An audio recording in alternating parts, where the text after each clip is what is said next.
पुस्तक 19 अध्याय 23 पत्थर की मीनार। विशाल काले पत्थर का स्तंभ 299 मीटर ऊंचा था और उससे एक ऐसी भव्य आभा निकल रही थी जो इतनी धुंधली थी कि उसे केवल 300 मीटर से भी कम दूरी से ही महसूस किया जा सकता था। हालांकि इस आभा में एक उच्च गुण था। जी निंग ने अपने सामने वाले पत्थर के स्तंभ के मुख पर केवल 2 विशाल विचित्र अक्षर उकेरे हुए देखे, जबकि दूसरी ओर अनगिनत विचित्र अक्षर थे जो चींटियों की तरह घनीभूत रूप से गुच्छों में थे। ये किरदार, निंग ने उन्हें ध्यान से देखा।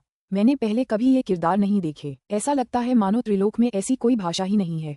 निंग ने उन्हें पहले कभी नहीं देखा था, लेकिन उसे यकीन था कि ये किसी भाषा के अक्षर हैं, क्योंकि वे वास्तव में मानव जाति के अक्षरों से काफी मिलते जुलते थे, खास तौर पर सामने वाले 2 विशाल अक्षर। निंग लगभग समझ गया था कि उनका क्या मतलब है। पहले मुझे कोर्सेस के साथ प्रयास करने दो। निंग ने अपनी कोर्सेस को आगे बढ़ने के लिए प्रेरित किया। निंग आश्चर्य से पत्थर के स्तंभ को घूरने लगा। ये कैसे हो सकता है? नामुमकिन। ऐसा क्यों है कि मेरी सह इंद्रिय कुछ भी नहीं देख पाती?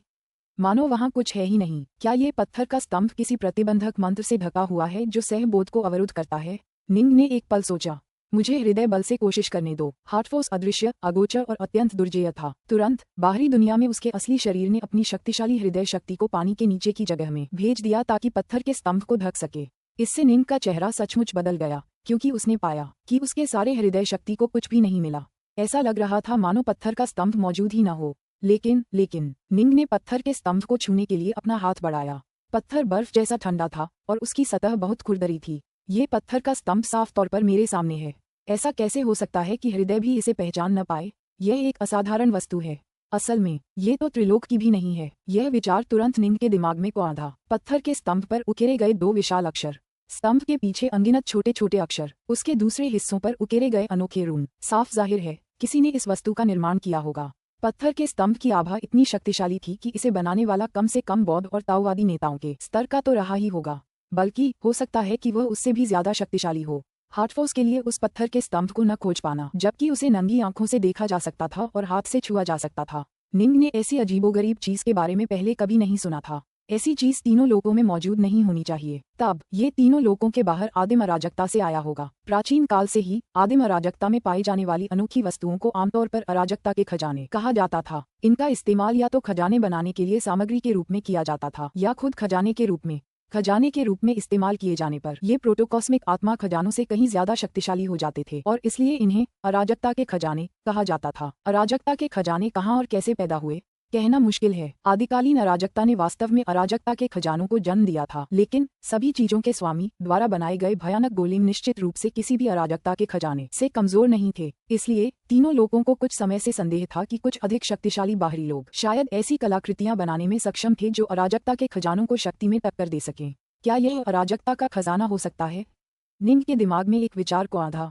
वाह! तुरंत एक आकृति प्रकट हुई। निंग का असली शरीर क्लोन पर उतर आया और उसमें विलीन हो गया। जहां तक बाहरी दुनिया की बात है, निंग ने अपनी दिव्य शक्ति का एक छोटा सा अंश वहां एक और क्लोन के रूप में छोड़ दिया। न तो सह इंद्रिय और न ही हृदय शक्ति इसे पहचान सकती है। इससे केवल दिव्य शक्ति और अमर ऊर्जा बचती है। निंग ने पत्थर का स्तंभ उठाया और उसे धीरे से हॉल के बिल्कुल बीच में रख दिया।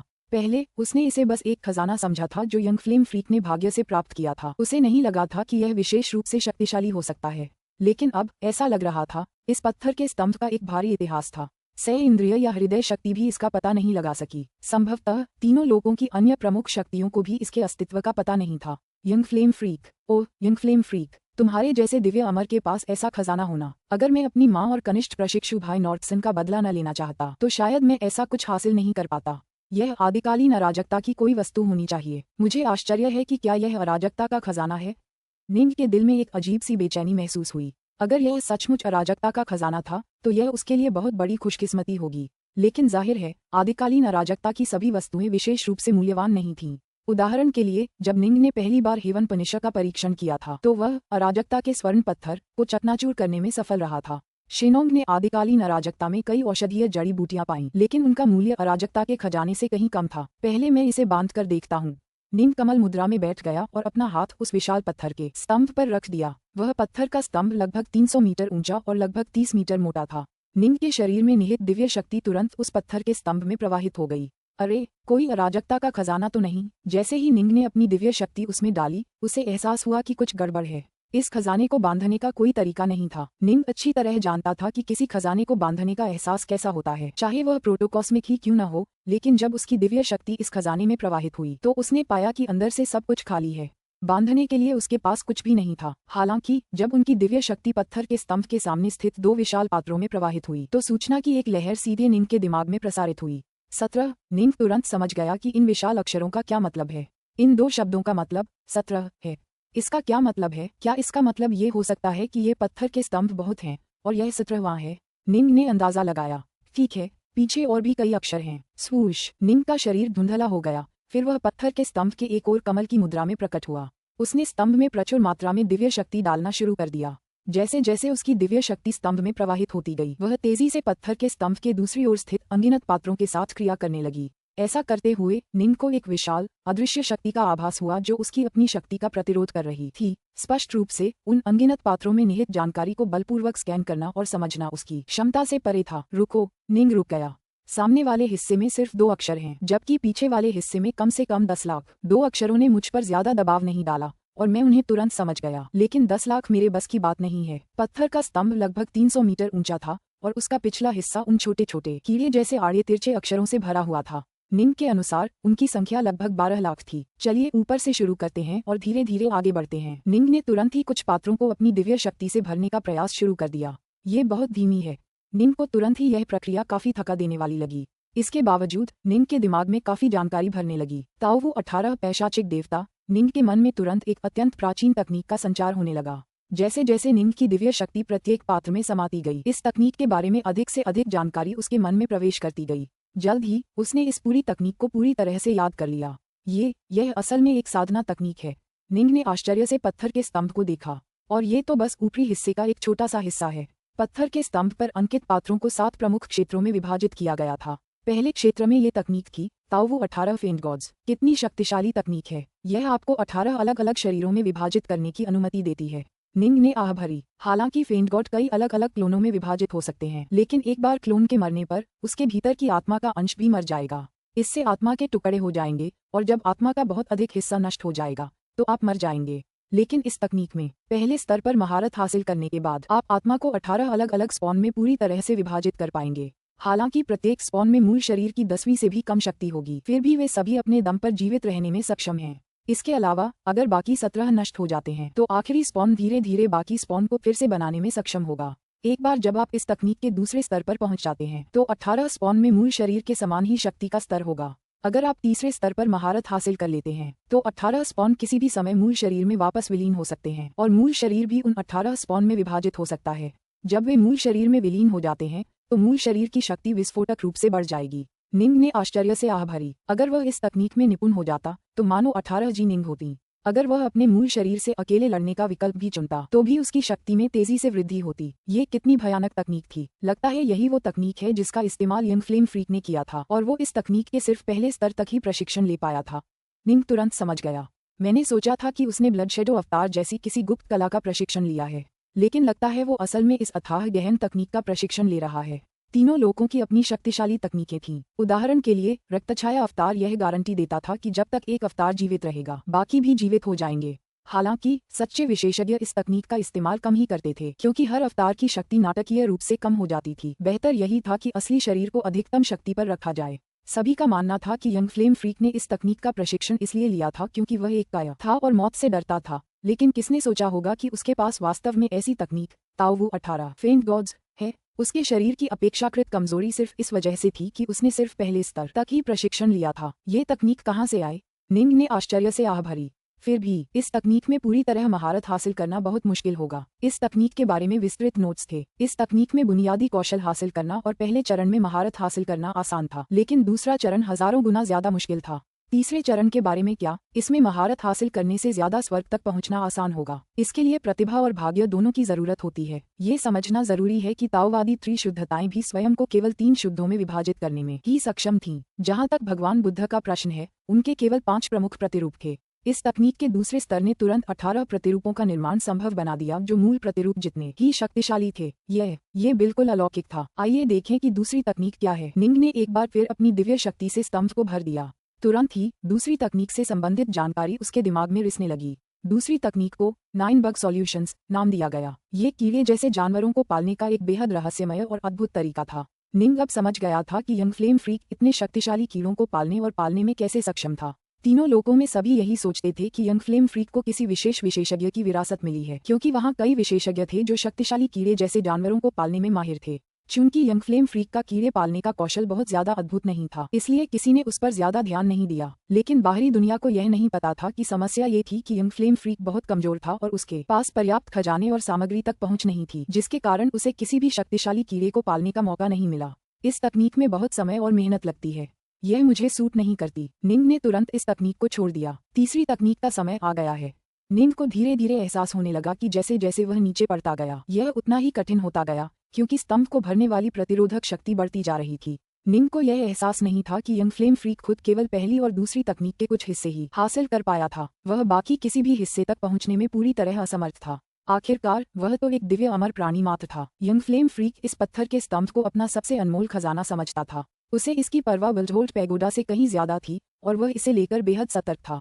उसने इसे विंटरहेरल्ड की दुनिया में अपने पास इसलिए छिपाकर रखा था क्योंकि यह एक सुरक्षित जगह थी जहां वह बेहद कम दिखाई देता था। इसके विपरीत वह ग्रैंड जिया में विल्डहोल्ट पैगोडा को रखने को तैयार था। लेकिन किसने सोचा था कि जी निंग इसे हासिल कर लेगी। हर एक तकनीक अद्भुत है। निंग को आभास हो रहा था कि उसकी दिव्य शक्ति के लिए अक्षरों का अर्थ पढ़ना कठिन होता जा रहा था। पांचवी तकनीक तक पहुंचने तक वह आगे बढ़ने में पूरी तरह असमर्थ हो गया था। मुझे अपनी शुद्ध यान ऊर्जा के साथ प्रयास करने दो। हार मानने को तैयार न होते हुए निंग ने तुरंत अपनी शुद्ध यान ऊर्जा का परीक्षण किया और पत्थर के स्तंभ को उससे भर दिया। वाह! निंग को ये जानकर बहुत आश्चर्य हुआ कि शुद्ध यान ऊर्जा पत्थर के स्तंभ पर लिखे अक्षरों को पढ़ने में स्पष्ट रूप से अधिक प्रभावी थी। शायद मैं इन सातों तकनीकों को सीख लूं। निंग के दिल में तुरंत एक खास उत्सुकता जाग उठी। दरअसल उसे लग रहा था कि एक बार जब वह सातों तकनीकें सीख लेगा तो शायद उसे पता चल जाएगा कि यह पत्थर का स्तंभ कहाँ से आया है। पुस्तक 19 अध्याय 24 7 शक्तिशाली तकनीकें। शुद्ध यान ऊर्जा स्पष्ट रूप से पत्थर के स्तंभ पर इन पात्रों को भेदने के लिए अधिक उपयुक्त थी। जी निंग ने पूरी पांचवी तकनीक, छठी तकनीक, सातवीं तकनीक प्राप्त की। निंग की आंखें लाल होने लगीं। वह अपनी सारी ऊर्जा और मेहनत इन तकनीकों को सीखने में लगा रहा था जिन्होंने उसे पूरी तरह से स्तब्ध कर दिया था। ये तकनीकें वाकई अविश्वसनीय थीं। इनमें से कुछ तो त्रिलोक की सबसे उत्कृष्ट तकनीकों के बराबर थीं। बाकी कुछ की बात करें तो वे त्रिलोक की किसी भी तकनीक से बेहतर थीं। पहली तकनीक ताओवू 18 फेंट गॉड्स ने पहले ही निंग को बेहद उत्साहित महसूस कराया था। दूसरी तकनीक 9 बग समाधान में असीमित क्षमता थी। हालांकि चूंकि तूफान पहले ही आ चुका था, इसलिए निंग के पास उन पर ध्यान लगाने का पर्याप्त समय नहीं था।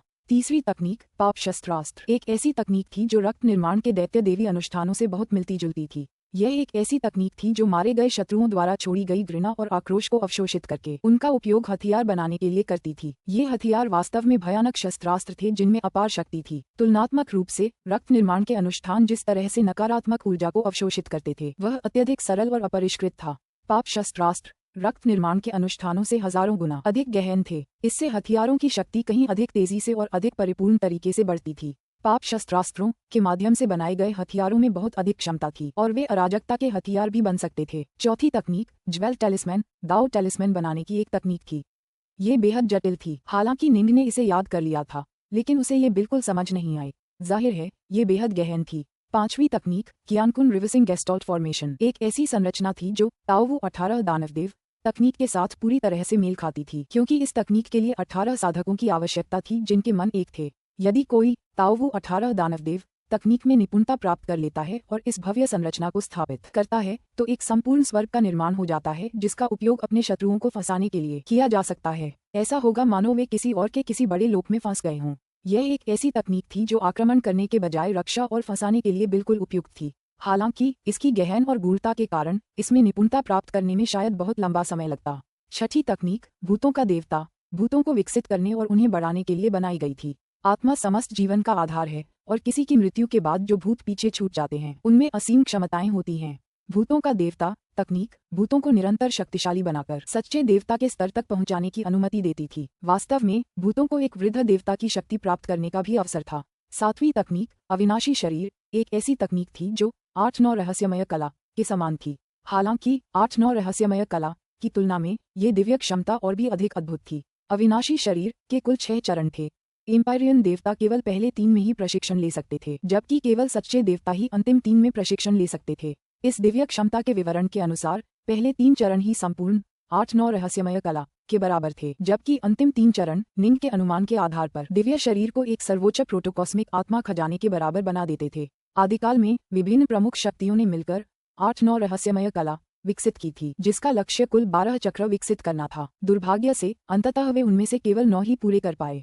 हालांकि इस अविनाशी शरीर तकनीक ने वह सब हासिल कर लिया था जिसकी उन महाशक्तियों ने आकांक्षा की थी, लेकिन निश्चित रूप से इसके लिए भारी मात्रा में जादुई खजानों की आवश्यकता थी। 8-9 रहस्यमय कला के 9वें चक्र के लिए आश्चर्यजनक मात्रा में महान आकाश अमर गोलियों की आवश्यकता थी, और अविनाशी शरीर के बारे में सच्चे अमर और देवपिताओं में भी बहुत कम लोग थे जो आवश्यक लागत वहन कर सकते थे। 7 शक्तिशाली तकनीकें, जिनमें से प्रत्येक अद्भुत थी। पाप शास्त्र और अविनाशी शरीर विशेष रूप से फेंट गॉड बॉडी रिफाइनर्स के लिए तैयार किए गए थे। आखिरकार सिमलेट का इस्तेमाल आमतौर पर नजदीकी मुकाबले में ही किया जाता था। 9 बग सॉल्यूशंस और ज्वेल टैलिस्मैन की रिफाइनर्स के उपयोग के लिए थे। जहां तक शेष 3 तकनीकों का प्रश्न है कि रिफाइनर्स और फेंट गॉड बॉडी रिफाइनर्स दोनों ही उन्हें क्रियान्वित कर सकते हैं। मैंने अंततः काम पूरा कर लिया है। आखिरकार बड़ी मुश्किल से निंग ने 7वीं तकनीक के अक्षर पढ़ लिए।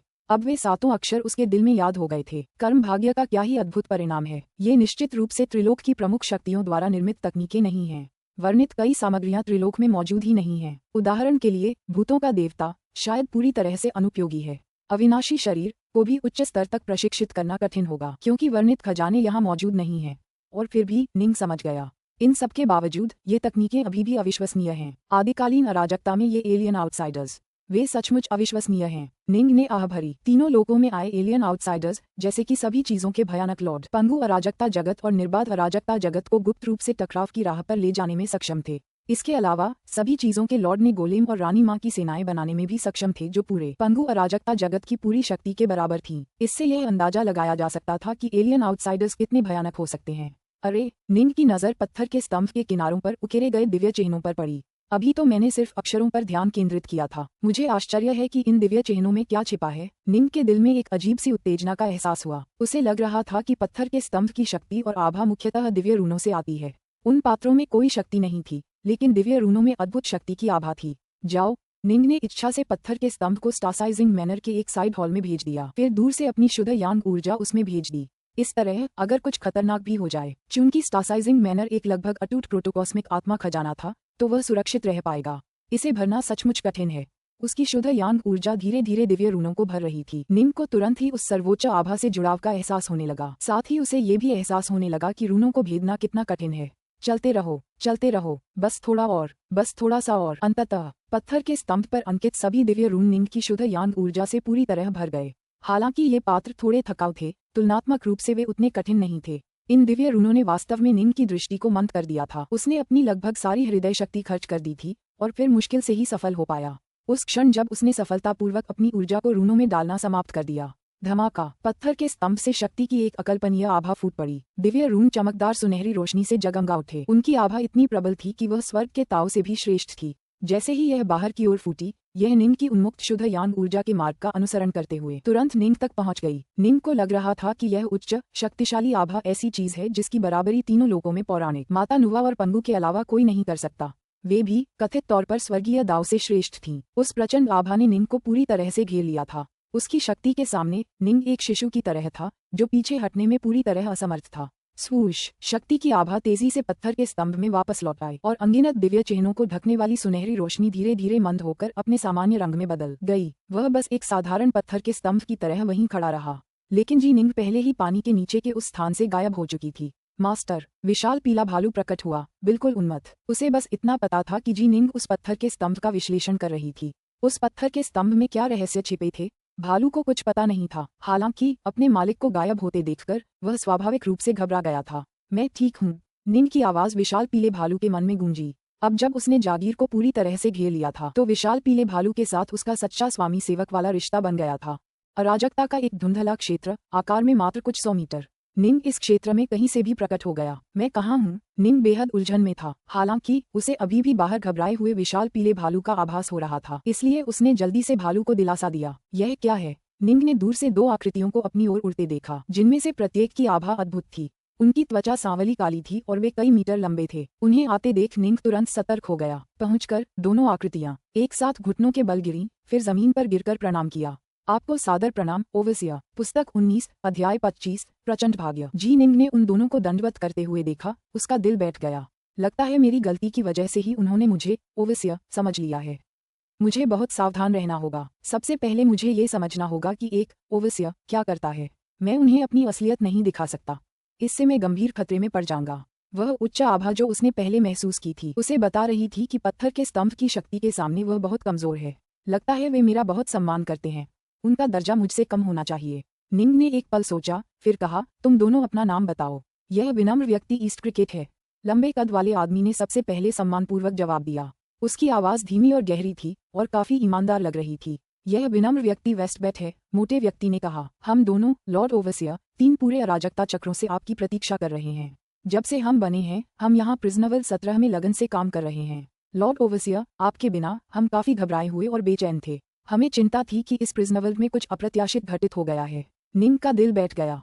3 अराजकता चक्र समय की एक इकाई होना चाहिए, और सुनने में तो यह एक बहुत लंबी अवधि थी। क्या सृजित होने के बाद वे जीवित प्राणी नहीं थे? जेल की दुनिया 17 ओवरसियर होने के नाते क्या उसे इस जेल का प्रभारी होना चाहिए था?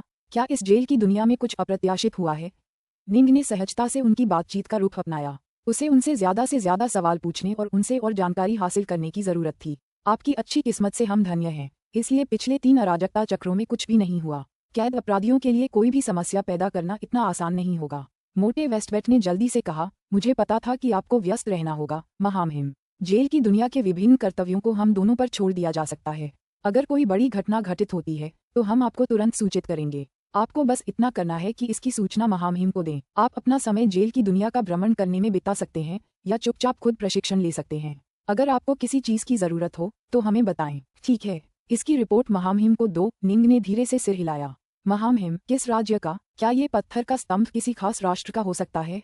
निंग ने कहा, मुझे पिछले 3 अराजकता चक्रों के दौरान घटित विभिन्न छोटे बड़े मामलों के बारे में बताइए। लंबे कद वाले ईस्ट क्रिकेट ने निंग की तरफ आंख मारी और फिर मन ही मन सोचा, 3 अराजकता चक्रों के दौरान घटी सभी घटनाओं का वर्णन करने में कितना समय लगेगा? वह कितना उब गया है। इसके विपरीत गोल-मटोल वेस्टबेट उत्साहित हो गया। महामहिम, मुझे इजाजत दीजिए। क्या मैं उस समय से शुरू करूं जब आखिरी लॉर्ड ओवरसियर गए थे, या मुझे पिछले लॉर्ड ओवरसियर के बारे में कुछ बताओ, फिर पिछले 3 अराजकता चक्रों के बारे में बताओ। निंग और जानना चाहता था, लेकिन उसे अपनी पोल खुलने का डर था, इसलिए वह अपनी बातों में बहुत सावधानी बरत रहा था। ये दोनों जेलर उसे बहुत सम्मान देते हुए लग रहे थे, लेकिन निंग के मन में अब भी उनके बारे में एक अजीब सी भावना थी। सच तो ये है कि जब से उसकी शुद्ध यांग ऊर्जा ने दिव्य रूनों को भर दिया है, उसने इस अस्त व्यस्त क्षेत्र पर एक अजीब तरह का नियंत्रण हासिल कर लिया था। दरअसल अगर वह चाहता तो इसे आसानी से छोड़ सकता था, और फिर भी इन दोनों जेलरों पर उसका कोई सीधा नियंत्रण नहीं था। जाहिर है वे इस रहस्यमय डोमिनियन द्वारा ही बनाए गए होंगे और केवल डोमिनियन के आदेशों का पालन करते होंगे। अगर उन्हें पता चलता कि निंग एक दुश्मन है तो वे शायद उस पर हमला कर देते। अच्छा, पिछले लॉर्ड ओवरसियर बोर होने पर हमसे बातें करते थे। अब हो सकता है कि वह सिर्फ शेख ही बघार रहे हों, लेकिन उनका दावा था कि वह एक बड़े देवता के पुत्र हैं और अराजकता के चक्र में ओवरसियर के रूप में सेवा करने की सजा उन्हें सिर्फ इसलिए मिली थी क्योंकि उन्होंने कानून का उल्लंघन किया था। वेस्टबेट ने मन ही मन सोचा, मुझे नहीं पता कि वह सिर्फ शेख ही बघार रहे थे या नहीं, लेकिन मेरे अपने फैसले के आधार पर मुझे लगता है कि वह सच कह रहे थे। आमतौर पर ओवरसियर हमारे पेंजिया अराजकता राज्य के सभी मुख्य सदस्य हैं। आखिरकार भले ही पूरे अराजकता चक्र के लिए यहाँ एकांत में रहने के लिए मजबूर होना तकनीकी रूप से एक प्रकार की सजा है, लेकिन यह अपराधी को उन 7 सर्वोच्च तकनीकों को सीखने का अवसर भी देता है। इसके अलावा अपराधी को अराजकता अमृत की एक बोतल का आनंद लेने की भी अनुमति है, जिसे प्रिजनवल 17 हमारे आसपास की आदिम अराजकता से परिष्कृत करने में सक्षम है। ये वास्तव में एक बड़ा लाभ है। साधारण अमर लोग अराजकता अमृत की एक बोतल प्राप्त करने या 7 सर्वोच्च तकनीकों को सीखने के लिए पूरे अराजकता चक्र को एकांत में बिताने को तैयार होंगे, लेकिन उन्हें इसका मौका भी नहीं मिलेगा। अराजकता अमृत। निंग की आंखें चमक उठीं। ताओ 18 पैशाचिक देवता 3 चरणों में विभाजित था। पहला चरण सीखना बहुत आसान था, लेकिन दूसरा चरण हजारों गुना ज्यादा कठिन था, क्योंकि इसके लिए 18 शक्तिशाली प्रतिरूपों में रूपांतरित होना आवश्यक था, जिनमें से प्रत्येक मूल शरीर जितना ही शक्तिशाली था। यहाँ तक कि आत्मा की शक्ति भी समान होनी चाहिए थी। दिव्य शक्ति या अमर ऊर्जा का प्रशिक्षण आसान था, लेकिन उसी शक्ति स्तर को बनाए रखते हुए आत्मा की 18 बार प्रतिकृति बनाना अविश्वसनीय रूप से कठिन था। इसके लिए बहुमूल्य सहायक निधियों की सहायता की आवश्यकता थी। अराजकता अमृत अतुलनीय रूप से अनमोल था। अगर उसके पास अराजकता अमृत होता तो वह ताओ 18 दानवदेव के दूसरे चरण में महारत हासिल कर सकता था। ठीक है, अराजकता अमृत, जेलर वेस्टबेड ने जल्दी से कहा। अतीत के लॉर्ड ओवरसियरों के अनुभवों के आधार पर अराजकता अमृत की एक बोतल आमतौर पर ताओ 18 फेंट गॉड्स के दूसरे चरण में महारत हासिल करने के लिए पर्याप्त है। अराजकता अमृत कहाँ है? निंग ने पूछा। पिछले लॉर्ड ओवरसियर अराजकता अमृत को महामहिम को अर्पित करने के लिए अपने साथ ले गए। हालांकि पिछले 3 अराजकता चक्रों के दौरान जेल विश्व 17 ने आदिम अराजकता का आसवन जारी रखा है और काफी मात्रा में जमा हो गया है। हम दोनों इस कार्य पर कड़ी मेहनत कर रहे हैं। चूंकि हमसे संपर्क किए हुए 3 अराजकता चक्र बीत चुके हैं, हमारे पास कुल 18 बोतलें हैं। 19वीं बोतल अभी पूरी नहीं हुई है। हमें अभी भी कुछ समय लगाकर इसे भरना होगा, वेस्टबैट ने कहा। इन्हें मुझे दे दो, निंग ने निर्देश दिया। मोटा जेलर वेस्टबैट चौंक गया। वह एक पल के लिए झिझका, फिर हाथ हिलाया। फुश! तुरंत ही कुल 18 काली बोतलें उसके सामने हवा में तैरती हुई दिखाई दीं। बोतलों की प्राचीन सतहें दिव्य रूनों से ढकी हुई थीं। वे स्पष्ट रूप से असाधारण वस्तुएं थीं। महामहिम, वेस्टबैट ने जल्दी से कहा, महामहिम, आप कम से कम एक पूरे अराजकता चक्र के लिए यहाँ रहेंगे। आपको केवल एक ही बोतल इस्तेमाल करने की अनुमति है। चाहे कुछ भी हो, उससे ज्यादा इस्तेमाल न करें। महामहिम अच्छी तरह जानते हैं कि हम कितना इकट्ठा कर सकते हैं। अगर आप ज्यादा इस्तेमाल करते हैं तो शायद आप मुसीबत में पड़ जाएंगे। अराजकता अमृत बेहद कीमती होता है। आमतौर पर हम इसे लॉर्ड ओवरसियर को तभी देते हैं जब उनका कार्यकाल पूरा हो जाता है। आराम करो, मैं आत्महत्या नहीं करना चाहता, निंग हंसा। उसने हाथ हिलाकर 18 बोतलें उठा लीं। वेस्टबैट जल्दी से हंसते हुए बोला, ठीक है, ठीक है, ठीक है। महामहिम, आपका दर्जा बहुत ऊंचा है। स्वाभाविक है, आप जल्दबाजी में कोई कदम नहीं उठाएंगे। क्या यहाँ प्रिजनवल 17 में कोई और खजाना है? निंग की आंखें अभी चमक रही थीं। कुछ नहीं। गोल मटोल जेलर वेस्टबैट ने बार बार अपना सिर हिलाया। उसने कई ओवरसियरों की सेवा की थी और वह जानता था कि उन सभी के विशेष दर्जे थे। वे सभी पेंजिया अराजकता राज्य के मूल सदस्य थे, इसीलिए उन्हें इतने महत्वपूर्ण स्थान पर भेजा गया था। हालांकि यह नामात्र की सजा थी, लेकिन यह एक बड़ा वरदान भी था। उनमें से कई ऐसे थे जिन्होंने अराजकता अमृत प्राप्त किया, फिर लालच से अन्य चीजों की भी इच्छा की। सच में और कुछ नहीं है। ये तो बस एक जेल की दुनिया है जिसमें बहुत सारे कैदी हैं। मोटे जेलर ने कहा, अगर आप इतने हुनरमंद हैं कि कैदियों से कुछ हासिल कर सकें तो ये पूरी तरह से आपका काम है। हालांकि सभी कैदी नफरत से भरे हुए हैं और उनमें से कई अविश्वसनीय रूप से शक्तिशाली हैं। मुझे लगता है कि वे न केवल आपको कुछ नहीं देंगे बल्कि आपको मारने की कोशिश भी करेंगे। अगर आप सचमुच कैदियों से बातचीत करना चाहते हैं महामहिम, तो मैं आपसे आग्रह करता हूं कि जल्दी करें और ताओवू 18 फेंट गॉड्स में महारत हासिल करें। इस तरह 18 क्लोनों के साथ कम से कम आपको मौत का कोई खतरा नहीं होगा। ठीक है, निंग ने सिर हिलाया। कैदी, मुझे ओवरसियर के कर्तव्यों के बारे में और पिछले 3 अराजकता चक्रों के दौरान घटी विभिन्न घटनाओं के बारे में बताते रहो। मैं अभी सचमुच बहुत बोर हो रही हूँ। उफ, पूरा अराजकता चक्र, ऐसा लगेगा जैसे हमेशा के लिए चल जाएगा। निंग ने आह भरी। कृपया मुझे विस्तार से बताने की अनुमति दें, गोल मटोल जेलर वेस्टबैट ने उत्साह से कहा। उसे बात करना बहुत पसंद था, लेकिन ईस्ट क्रिकेट एक घमंडी किस्म का व्यक्ति था जो हमेशा चुप रहता था। इससे वेस्टबैट को काफी चिढ़ होती थी और वह अक्सर कुछ कैदियों के साथ बातचीत करने चला जाता था। कई कैदी उसे मार डालना चाहते थे, लेकिन सौभाग्य से वह हमेशा सुरक्षा घेरे से बाहर रहता था, जिससे वे उसे घायल नहीं कर पाते थे। प्रिजनवल 17 के आधे से अधिक कैदी इस बकबक करने वाले जेलर से बिल्कुल नफरत करते थे। पिछले लॉर्ड ओवरसियर का रवैया बहुत ही खराब था। मेरे विचार से उसे सचमुच एक बड़े देवता ने बिगाड़ दिया था। जैसे ही वह आया, गोल मटोल जेलर वेस्टबैट ने बिना रुके सुनाना शुरू कर दिया। जहां तक निंग का सवाल है, वह बस मुस्कुराया और बहुत आराम से सुनता रहा। निश्चिंत? वह बिल्कुल भी निश्चिंत नहीं था, लेकिन वह अच्छी तरह जानता था कि पत्थर की मीनार पाना उसके लिए एक जबरदस्त कर्म भाग्य का फल था। कर्म भाग्य जितना ज्यादा होता है, उतनी ही ज्यादा सावधानी बरतनी पड़ती है, वरना कुछ भी हाथ न लगे या और भी बुरा हो। जैसे जैसे निंग सुनता गया, उसे और भी ज्यादा समझ आने लगी। इस पत्थर के स्तंभ के भीतर वाकई एक पूरी दुनिया बसी हुई थी, और सुनने में तो ये दुनिया बेहद विशाल लग रही थी। यही वह जगह थी जहाँ पेंजिया अराजकता राज्य के कई अपराधी छिपे हुए थे। पेंजिया अराजकता राज्य एक अत्यंत शक्तिशाली राज्य था। सबसे शक्तिशाली व्यक्ति पेंजिया का राजा था, जो असाधारण रूप से दुर्जेय और शक्तिशाली था। इस कारागार लोक को धारण करने वाला पत्थर का स्तंभ पेंजिया के राजा द्वारा निर्मित किया गया था, और कुल मिलाकर 36 कारागार लोक थे। ये 36 पत्थर के स्तंभों वाले कारागार लोक स्वाभाविक रूप से एक साथ मिलकर एक अत्यंत शक्तिशाली 9 परतीय स्वर्ग श्रृंखलाबद्ध संरचना बनाते थे, जिससे शत्रुओं का प्रवेश अत्यंत कठिन हो जाता था। केवल उनके अपने राज्य के सदस्य ही प्रवेश कर सकते थे। 36 पत्थर के स्तंभों में से प्रत्येक पर 7 शक्तिशाली तकनीकें उत्कीर्ण थीं। कुल मिलाकर 252 तकनीकें। ये सभी तकनीकें पेंजिया के राजा द्वारा छोड़ी गई थीं। हालांकि ये वे सर्वोत्तम तकनीकें नहीं थीं जिनका इस्तेमाल पेंजिया के राजा ने अपने विरोधियों पर हावी होने के लिए किया था, फिर भी ये उनकी कुछ सर्वोत्तम तकनीकें थीं। प्रत्येक ओवरसियर को अपने अपने पत्थर के स्तंभों पर 7 तकनीकों को सीखने का अवसर मिलेगा, लेकिन उन्हें किसी अन्य से सीखने की अनुमति नहीं होगी। हम पेंजिया अराजकता राज्य, इसके नाम से ही लगता है कि यह आदिकालीन अराजकता के भीतर स्थित एक राज्य होगा। निंग ने मन ही मन सोचा। आदिकालीन अराजकता सचमुच एक अद्भुत जगह है। अतीत में हमारे 3 लोगों में कई बार बाहरी लोगों ने घुसपैठ की है। आदिकालीन अराजकता विशाल और अनंत है, जो कई सच्चे देवताओं, ज्येष्ठ देवताओं और यहाँ तक कि पंगु जैसी विभूतियों को जन्म देने में सक्षम है। ये स्वाभाविक है कि पेंजिया अराजकता राज्य जैसा कोई राष्ट्र अस्तित्व में होगा। हालांकि इन जेलरों ने जो कहा, उसके आधार पर 9 परत वाली स्वर्ग श्रृंखला संरचना, जिसका ये 36 पत्थर के स्तंभ एक हिस्सा है, एक मजाक से ज्यादा कुछ नहीं है।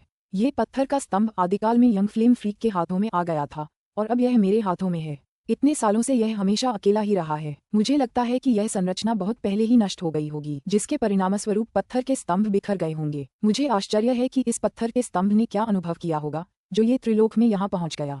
हालांकि निंग हैरान और खुश था, फिर भी वह सतर्क था। तीनों लोगों ने राहु या उससे भी ज्यादा शक्तिशाली सभी चीजों के स्वामी जैसे बाहरी लोगों से कई बार युद्ध किया था, लेकिन उन सभी को मार गिराया था। संभवतः तीनों लोगों के कई लोगों ने बाहरी लोगों के कुछ खजाने या सर्वोच्च तकनीकें हासिल कर ली थीं। निंग ने तो बस एक ही ऐसा खजाना हासिल किया था, हालांकि उसका खजाना काफी प्रभावशाली लग रहा था। निंग कुछ देर तक आराम से सुनता रहा, फिर हंसते हुए बोला, ठीक है, अब आप रुक सकते हैं।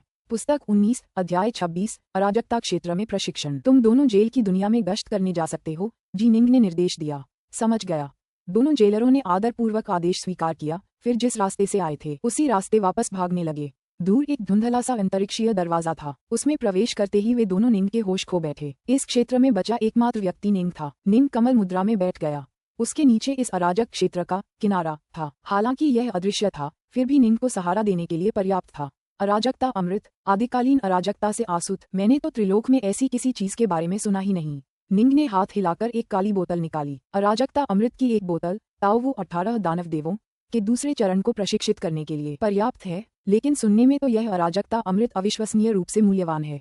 सामान्यतः पैंजिया अराजकता राज्य में केवल ज्येष्ठ देवताओं और अमर पूर्वजों को ही इस अमृत का आनंद लेने की अनुमति है। उनके अलावा केवल कुछ विशेष दर्जे वाले लोगों को ही कभी कभी इसका थोड़ा सा हिस्सा दिया जाता है। एंसेस्ट्रल इमॉर्टल्स पैंजिया अराजकता राज्य की शक्ति का एक शब्द था। जहां तक निंग को पता था, ये दाओ फादर्स को संदर्भित करता था। पैंजिया अराजकता राज्य की भाषा त्रिलोक की मानवीय भाषा से अविश्वसनीय रूप से मिलती जुलती थी। शब्द एक दूसरे से बहुत मिलते जुलते थे, यहाँ तक कि उच्चारण भी एक जैसा था। इससे पहले जब 7 शक्तिशाली तकनीकों के बारे में जानकारी का प्रवाह निंग के मन में आया था, तो उसे एक महान दाव की गूंज सुनाई दे रही थी, जिससे वह उनकी भाषा आसानी से समझ पा रहा था। सच तो ये है कि इसे त्रिलोक की एक साधारण मानवीय बोली भी माना जा सकता है। ओवरसियर नियुक्त किए गए व्यक्ति को पैंजिया अराजकता राज्य में उच्च स्तर का दर्जा प्राप्त होना आवश्यक था। उन्हें अराजकता चक्र के दौरान पहरा देने की सजा दी जाती थी, लेकिन इसके बाद उन्हें एक बोतल दी जाती थी। निंग को अब ठीक ठीक पता था कि अराजकता चक्र कितना लंबा होता है। बातूनी वेस्टबेट 3 दिन और 3 रात तक बोलता रहा। उसने बहुत सारी जानकारी दी, जिससे निंग को और भी ज्यादा अनुमान लगाने का मौका मिला। अराजकता चक्र, वे उन प्राकृतिक चक्रों का उल्लेख करते थे जिनसे हर अराजकता लोक गुजरता है। उसका जन्म, समय का धीमा प्रवाह, अंततः उसकी उम्र बढ़ना और फिर उसका अंतिम विनाश। इस अत्यंत लंबी अवधि को अराजकता चक्र कहा जाता था। लेकिन निश्चित रूप से कुछ अराजकता लोग ऐसे भी थे जिन पर उनके चरम काल में बाहरी शक्तियों ने आक्रमण किया और उन्हें नष्ट कर दिया। उदाहरण के लिए पंगु की आदिम दुनिया एक अराजकता की दुनिया थी जो निर्बाध अराजकता की दुनिया से टकराई थी और फिर एक युद्ध हुआ जिससे उसका विनाश हुआ। फिर भी अंततः पंगु अराजकता की दुनिया और निर्बाध अराजकता की दुनिया के विनाश के परिणामस्वरूप एक नई दुनिया, 3 लोकों का जन्म हुआ। जेल संसार 17। निंग ने दूर स्थित स्थानिक द्वार की ओर देखा। अब वह जानता था कि एक बार जब वह इस क्षेत्र को छोड़ देगा तो वह कारागार विश्व 17 में प्रवेश करेगा। यह उन 36 महान कारागार विश्वों में से एक था जिनका उपयोग प्राचीन पैंजिया अराजकता राज्य के कैदियों को रखने के लिए किया जाता था। अराजकता अमृत अत्यंत मूल्यवान और दुर्लभ है। ये कहना मुश्किल है कि यह तीनों लोकों में कहीं और मौजूद भी है या नहीं। मैं इस अनमोल खजाने को बिल्कुल भी बर्बाद नहीं कर सकता। निंग सोच में पड़ गया कि आगे क्या करे। जहां तक जेलर के निर्देशों का सवाल है कि उसे केवल एक ही बोतल इस्तेमाल करनी है, निंग को इसकी जरा भी परवाह नहीं थी। कौन जानता था कि आदिकालीन अराजकता के किस कोने में पैंजिया अराजकता राज्य स्थित है। वास्तव में हो सकता है कि वह बहुत पहले ही नष्ट हो चुका हो। और हाँ, निंग तो बस उसके प्रति निष्ठा का दिखावा कर रहा था।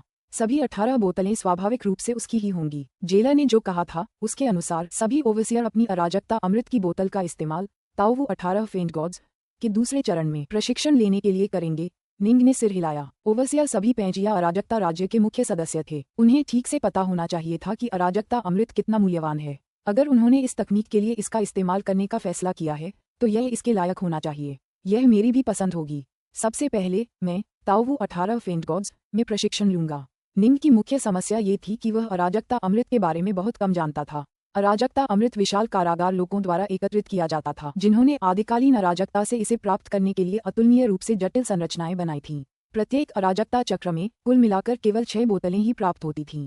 इसके अलावा पूरे त्रिलोक में ऐसा कोई भी व्यक्ति नहीं था जो इतनी जटिल संरचना स्थापित कर सके। सबसे अधिक संभावना है कि केवल माता नुवा, जिन्होंने अपना नुवा लोक स्थापित किया था, ही ऐसा कर पाती। निंग इसे चाहे जिस रूप में देखें, ऐसा लग रहा था कि और अधिक अराजकता अमृत प्राप्त करना बेहद मुश्किल होगा।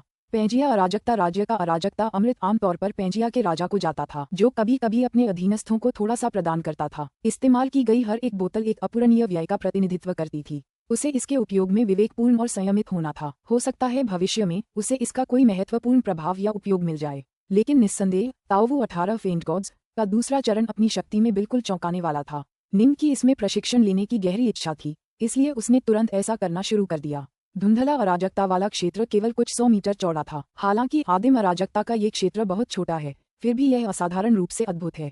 निंग ने अपने आसपास के वातावरण को घूरा। पहले जब मैं बाहर था तो मैंने अपनी दिव्य शक्ति पत्थर के स्तंभ में भेजी थी, तब मुझे कुछ भी नहीं मिला था।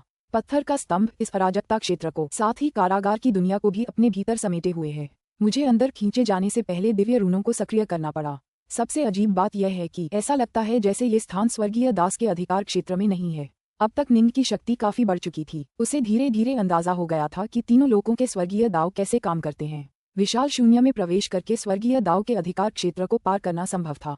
हालांकि वहां आदिकालीन अराजकता का एक स्वर्गीय दाव मौजूद था। शून्य की आदिकालीन अराजकता का स्वर्गीय दाव 3 लोगों के दाव से भिन्न था। हालांकि उनके नियम एक ही थे, क्योंकि वे अलग अलग क्षेत्रों से संबंधित थे। इसी प्रकार आदिकालीन अराजकता में भी आदिकालीन अराजकता का एक स्वर्गीय दाव था, जैसा कि इस पत्थर के स्तंभ में था। लेकिन 3 लोगों के स्वर्गीय दाव का न तो 3 लोगों के बाहर और न ही पत्थर के स्तंभ के अंदर कोई प्रभाव था। पत्थर का स्तंभ स्पष्ट रूप से मेरे स्टार सीजिंग मनों के अंदर है, लेकिन ये त्रिलोक के निर्देशों के अधीन नहीं है। ऐसा लगता है कि जिस प्रमुख शक्ति ने इस पत्थर के स्तंभ का निर्माण किया है, वह स्वर्गीय दास से भी आगे निकल गई है। इस नतीजे पर पहुंचने के बाद निंग ने इस बारे में और कुछ नहीं सोचा। फुफ, उसके हाथ में एक हरे रंग की जेड की बोतल दिखाई दी, जिसके अंदर कुछ शुद्ध यांग अमर गोलियां रखी थीं। ताओवू 18 फेंट गॉड्स का पहला चरण बहुत आसान है। मुझे बस कुछ शुद्ध यांग अमर गोलियां इस्तेमाल करनी है। निंग ने हरे रंग की जेड बोतल का ढक्कन खोला और फिर उसे एक तरफ रख दिया और प्रशिक्षण शुरू कर दिया। निंग के पूरे शरीर पर सोने की आड़ी तिरछी रेखाएं दिखाई देने लगीं। धीरे धीरे सुनहरे रून आकार लेने लगे। जैसे जैसे समय बीतता गया, सुनहरे रून और भी ज्यादा होते गए। पलक झपकते ही निंग के शरीर पर एक सुनहरे रून से ढका हुआ कस्या प्रकट हो गया। उससे एक खास आभा निकलने लगी, गड़गड़ाहट। अनेक सुनहरे रून एक दूसरे से व्यवस्थित रूप से जुड़ने लगे। एक दूसरे से जुड़कर ऐसी रेखाएं बनने लगीं जो लहरदार और प्रवाहित होने लगीं। इस प्रकार सुनहरे रूनों की रेखाएं एक अत्यंत अद्भुत तरीके से एक दूसरे में विलीन होने लगीं। एक अजीब अनाम आभा बाहर फैलने लगी। धमाका। जैसे जैसे समय बीतता गया, सुनहरे रूनों की रेखाएं आखिरकार एक हो गईं और एक विशाल दिव्य रून में बदल गईं। इस विशाल दिव्य रून ने निंग के शरीर को पूरी तरह से ढक लिया था और फिर एक तेज आवाज के साथ वह सीधा निंग के अंदर चला गया। धीरे धीरे चमत्कार होने लगा। मेरी सच्ची आत्मा। निंग को नशे जैसी अनुभूति हुई। सब कुछ धुंधला सा लग रहा था, लेकिन उसे अब भी आभास हो रहा था कि उसकी सच्ची आत्मा धीरे धीरे 2 हिस्सों, तिहाई, चौथाई हिस्सों में बट रही है। उसकी आत्मा भी टूटने लगी थी। जैसे ही उसे लगा कि उसके शरीर में ऊर्जा कम हो रही है, निंग ने तुरंत कुछ शुद्ध यांग अमर गोलियां खानी शुरू कर दी। ये स्वप्न जैसी स्थिति कुछ देर तक बनी रही। फिर फुफ, निंग से अचानक 17 प्रकाश किरणें निकलीं, जिनमें से प्रत्येक एक सफेद वस्त्रधारी युवक में बदल गईं। 18 श्वेत वस्त्रधारी युवक अराजकता क्षेत्र में पद्मासन में बैठे थे। उनकी आभाएं बिल्कुल एक जैसी थीं और उनकी शक्ति भी एक जैसी थी। वे वास्तव में स्वतंत्र, आत्मनिर्भर शरीर बन गए। उनमें से हर एक में एक पूर्ण सच्ची आत्मा और प्राण है। उनके शरीर में शुद्ध यांग जिंदन भी है। निंग बेहद खुश और हैरान था। 18 क्लोनों ने एक दूसरे की यादें साझा की, क्योंकि वे मूलतः एक ही व्यक्ति थे। हालांकि एक की मृत्यु का बाकी 17 पर कोई प्रभाव नहीं पड़ेगा। इसके अलावा ताओवू 18 फेंट गॉड्स की बदौलत एक मारे गए क्लोन का पुनर्निर्माण किया जा सकता है। हालांकि एक और आत्मा और एक और शुद्ध यांग जिंदन का पुनर्निर्माण करने की लागत काफी ज्यादा होगी। इस बार निंग ने पहले चरण के प्रशिक्षण के लिए ज्यादा कीमत नहीं चुकाई थी। ऐसा इसलिए था क्योंकि निंग के असली शरीर की शक्ति को 18 से विभाजित करके उन 17 अतिरिक्त शरीरों का निर्माण किया गया था, बिल्कुल एक जैसे। यहाँ तक कि दिव्य टैटू भी एक जैसे हैं। 18 जी निंग ने एक साथ अपनी अपनी हथेलियों को देखा। उनमें से प्रत्येक के हाथों पर स्टार सीजिंग टैटू थे। जब एम्पायरियन देवता क्लोन बनाते थे तो उनकी शक्ति पर थोड़ा ही असर पड़ता था और फिर भी उनकी दिव्य क्षमताएं बनी रहती थीं। हालांकि उन क्लोनों का सबसे बड़ा दोष ये था कि उनकी आत्माएं अलग नहीं होती थीं। अगर बहुत सारे क्लोन मर जाते तो आत्माएं छिन्न भिन्न हो जाती। हालांकि निंग को इस खतरे का सामना नहीं करना पड़ा, लेकिन उसकी शक्ति कम जरूर हो गई। दूसरे चरण के प्रशिक्षण का समय आ गया है। निंग ने जरा भी संकोच नहीं किया और तुरंत अराजकता अमृत की एक बोतल निकाल ली। 18 श्वेत वस्त्रधारी युवक कमल मुद्रा में बैठ गए, जिससे एक विशाल चक्र बन गया, जिसके केंद्र में अराजकता अमृत था। टपक टपक टपक, काली बोतल से अराजकता अमृत की बूंदें उड़ीं। हालांकि हर बूंद पारदर्शी दिख रही थी, पर मानो उनमें पूरी दुनिया समाई हो। हर बूंद में कभी कभी छोटे छोटे बुलबुले दिखाई देते, कभी टूटकर फूटते। उन बुलबुलों के भीतर के छोटे छोटे विश्व भी इसी तरह जन्म ले रहे थे और नष्ट हो रहे थे। उन अराजकता की बूंदों से जीवन की एक अकल्पनीय शक्तिशाली आभा निकल रही थी। केवल शुद्ध शक्ति के संदर्भ में प्रत्येक बूंद शायद किसी महान आकाश की अमर गोली के बराबर ही थी, लेकिन अराजकता का अमृत मानो उनमें सब कुछ समाया हुआ था। सच्ची आत्मा, प्राण, हृदय शक्ति, अमर ऊर्जा, दिव्य शक्ति, सभी प्रकार की ऊर्जाएं उनमें छिपी हुई प्रतीत होती थीं। आदिकालीन अराजकता अनेक विश्वों को जन्म दे सकती है। यह अनगिनत जीवित प्राणियों का निर्माण कर सकती है। आदिकालीन अराजकता से अराजकता का अमृत आस्वित और निकाला गया। यह अतुलनीय रूप से अद्भुत और अतुलनीय रूप से मूल्यवान था। अराजकता अमृत की एक के बाद एक बूंदें उन 18 श्वेत वस्त्रधारी युवकों की ओर बढ़ती गईं। जब अराजकता अमृत निंग के शरीर में प्रवेश किया तो निंग को एक अभूतपूर्व शीतलता का एहसास हुआ, यहाँ तक कि उसकी आत्मा भी ठंडी हो गई। हालांकि ये बर्फीला एहसास काफी आरामदायक था और वह पहले से कहीं अधिक तरोताजा और जागृत महसूस कर रहा था। उसके शरीर का हर अंग, उसकी मांसपेशियों और मांस से लेकर उसकी आत्मा तक जीवंत और तरोताजा महसूस कर रहा था, मानो उसे अभी अभी नहलाया गया हो। निंग ने तुरंत अराजकता अमृत को आवश्यक तरीके से प्रभावी बनाने के लिए ताओवू 18 फेन गॉड्स तकनीक को लागू करना शुरू कर दिया। पहले आत्मा, फिर शुद्ध यांग जिंदन। वे तुरंत तेज गति से बढ़ने लगे, जैसे कोई पौधा पेड़ बन जाता है। यहाँ तक कि निंग की दिव्य शक्ति भी तेजी से बढ़ रही थी। सभी 18 श्वेत वस्त्रधारी युवकों की आभा आश्चर्यजनक रूप से तीव्र गति से मजबूत हो रही थी। सच तो ये है कि इस शक्तिशाली तकनीक का पहला चरण सीखना इसलिए आसान था क्योंकि इसमें वास्तविक शरीर की शक्ति को 18 अलग अलग शरीरों में विभाजित करना शामिल था। दूसरा चरण हजारों गुना ज्यादा कठिन इसलिए था क्योंकि इसमें खोई हुई शक्ति को पुनः प्राप्त करने के लिए विभिन्न प्रकार की अत्यंत दुर्लभ वस्तुओं का उपयोग करना शामिल था। लेकिन आत्मा और हृदय की शक्ति को पुनः प्राप्त करने वाली वस्तुओं को ढूंढना बेहद मुश्किल था। तीसरे चरण के लिए न केवल उच्च भौतिक आवश्यकताओं की आवश्यकता थी, बल्कि एक निश्चित स्तर की अंतर्दृष्टि की भी आवश्यकता थी, जिससे इसे प्रशिक्षित करना और भी कठिन हो गया। लेकिन एक बार सफल होने पर 18 क्लोन एक बार फिर एक साथ मिल सकते थे, जिसके परिणामस्वरूप शक्ति में आश्चर्यजनक वृद्धि होती। सच तो ये है कि पेंजिया अराजकता राज्य में कई लोगों ने इस तकनीक को हासिल किया था, लेकिन स्वयं पेंजिया के राजा के अलावा कोई भी तीसरे चरण के लिए प्रशिक्षित नहीं हो पाया था। अराजकता वाला क्षेत्र पूरी तरह शांत था। अराजकता अमृत की बोतल बहुत पहले ही खत्म हो चुकी थी। काली बोतल के बिल्कुल नीचे थोड़ा सा बचा हुआ अराजकता अमृत दिखाई दे रहा था। सफलता। 18 श्वेत वस्त्रधारी युवकों ने एक साथ अपनी आंखें खोलीं। आज से आखिरकार मेरे पास वो ताकत है जो मुझे सीमलेस गेट के खिलाफ लड़ने के लिए चाहिए। निंग को आखिरकार एहसास हुआ कि सीमलेस गेट ने उस पर जो भयानक दबाव डाला था वो कम होने लगा था। आखिरकार उसे अपनी सीनियर प्रशिक्षु बहन को बचाने का एक सच्चा मौका मिला। पुस्तक 19 अध्याय 27 जेल की दुनिया। मूल्य की दृष्टि से ताओवू 18 दानवदेव अन्य 6 तकनीकों के बराबर था।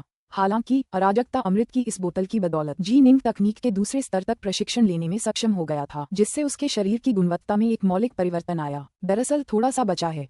निंग ने हाथ हिलाया, जिससे काली बोतल उसमें उड़ गई। बोतल के तले पर कैओस नेक्टर की बूंदें साफ दिखाई दे रही थीं। हर बोतल में कुल 99 बूंदें होती हैं। असल में 22 बूंदें बची हैं। जेलर वेस्टबेट के अनुसार पिछले ओवरसियर लगभग पूरी लड़ाई लड़ लेते थे।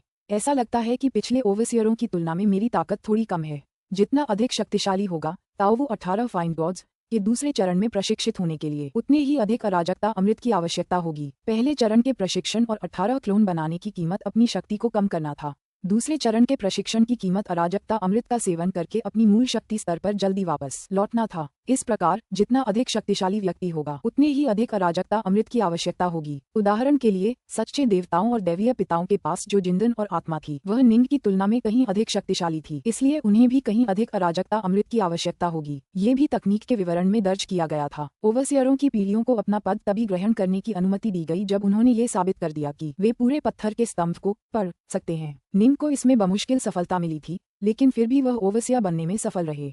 इसका मतलब था कि उनकी शक्ति का स्तर अभी भी पिछले ओवरसियरों के काफी करीब था। स्पष्ट रूप से पिछले ओवरसियर सच्चे ईश्वर या पिता के स्तर तक नहीं पहुंच पाए थे। जेल की दुनिया। बाकी 17 क्लोन बैठे रहे और बाकी 6 तकनीकों पर विचार करते रहे। हालांकि उनमें से एक उठा और अंतरिक्षीय प्रवेश द्वार की ओर चल पड़ा। फुश। प्रवेश द्वार से गुजरते ही दुनिया बदल गई प्रतीत हुई। अब वह एक विशाल दुनिया में था। 10,000 किलोमीटर ऊंचे पहाड़ की चोटी पर कहीं से एक सफेद वस्त्रधारी युवक प्रकट हुआ। तो यह एक कारागार है।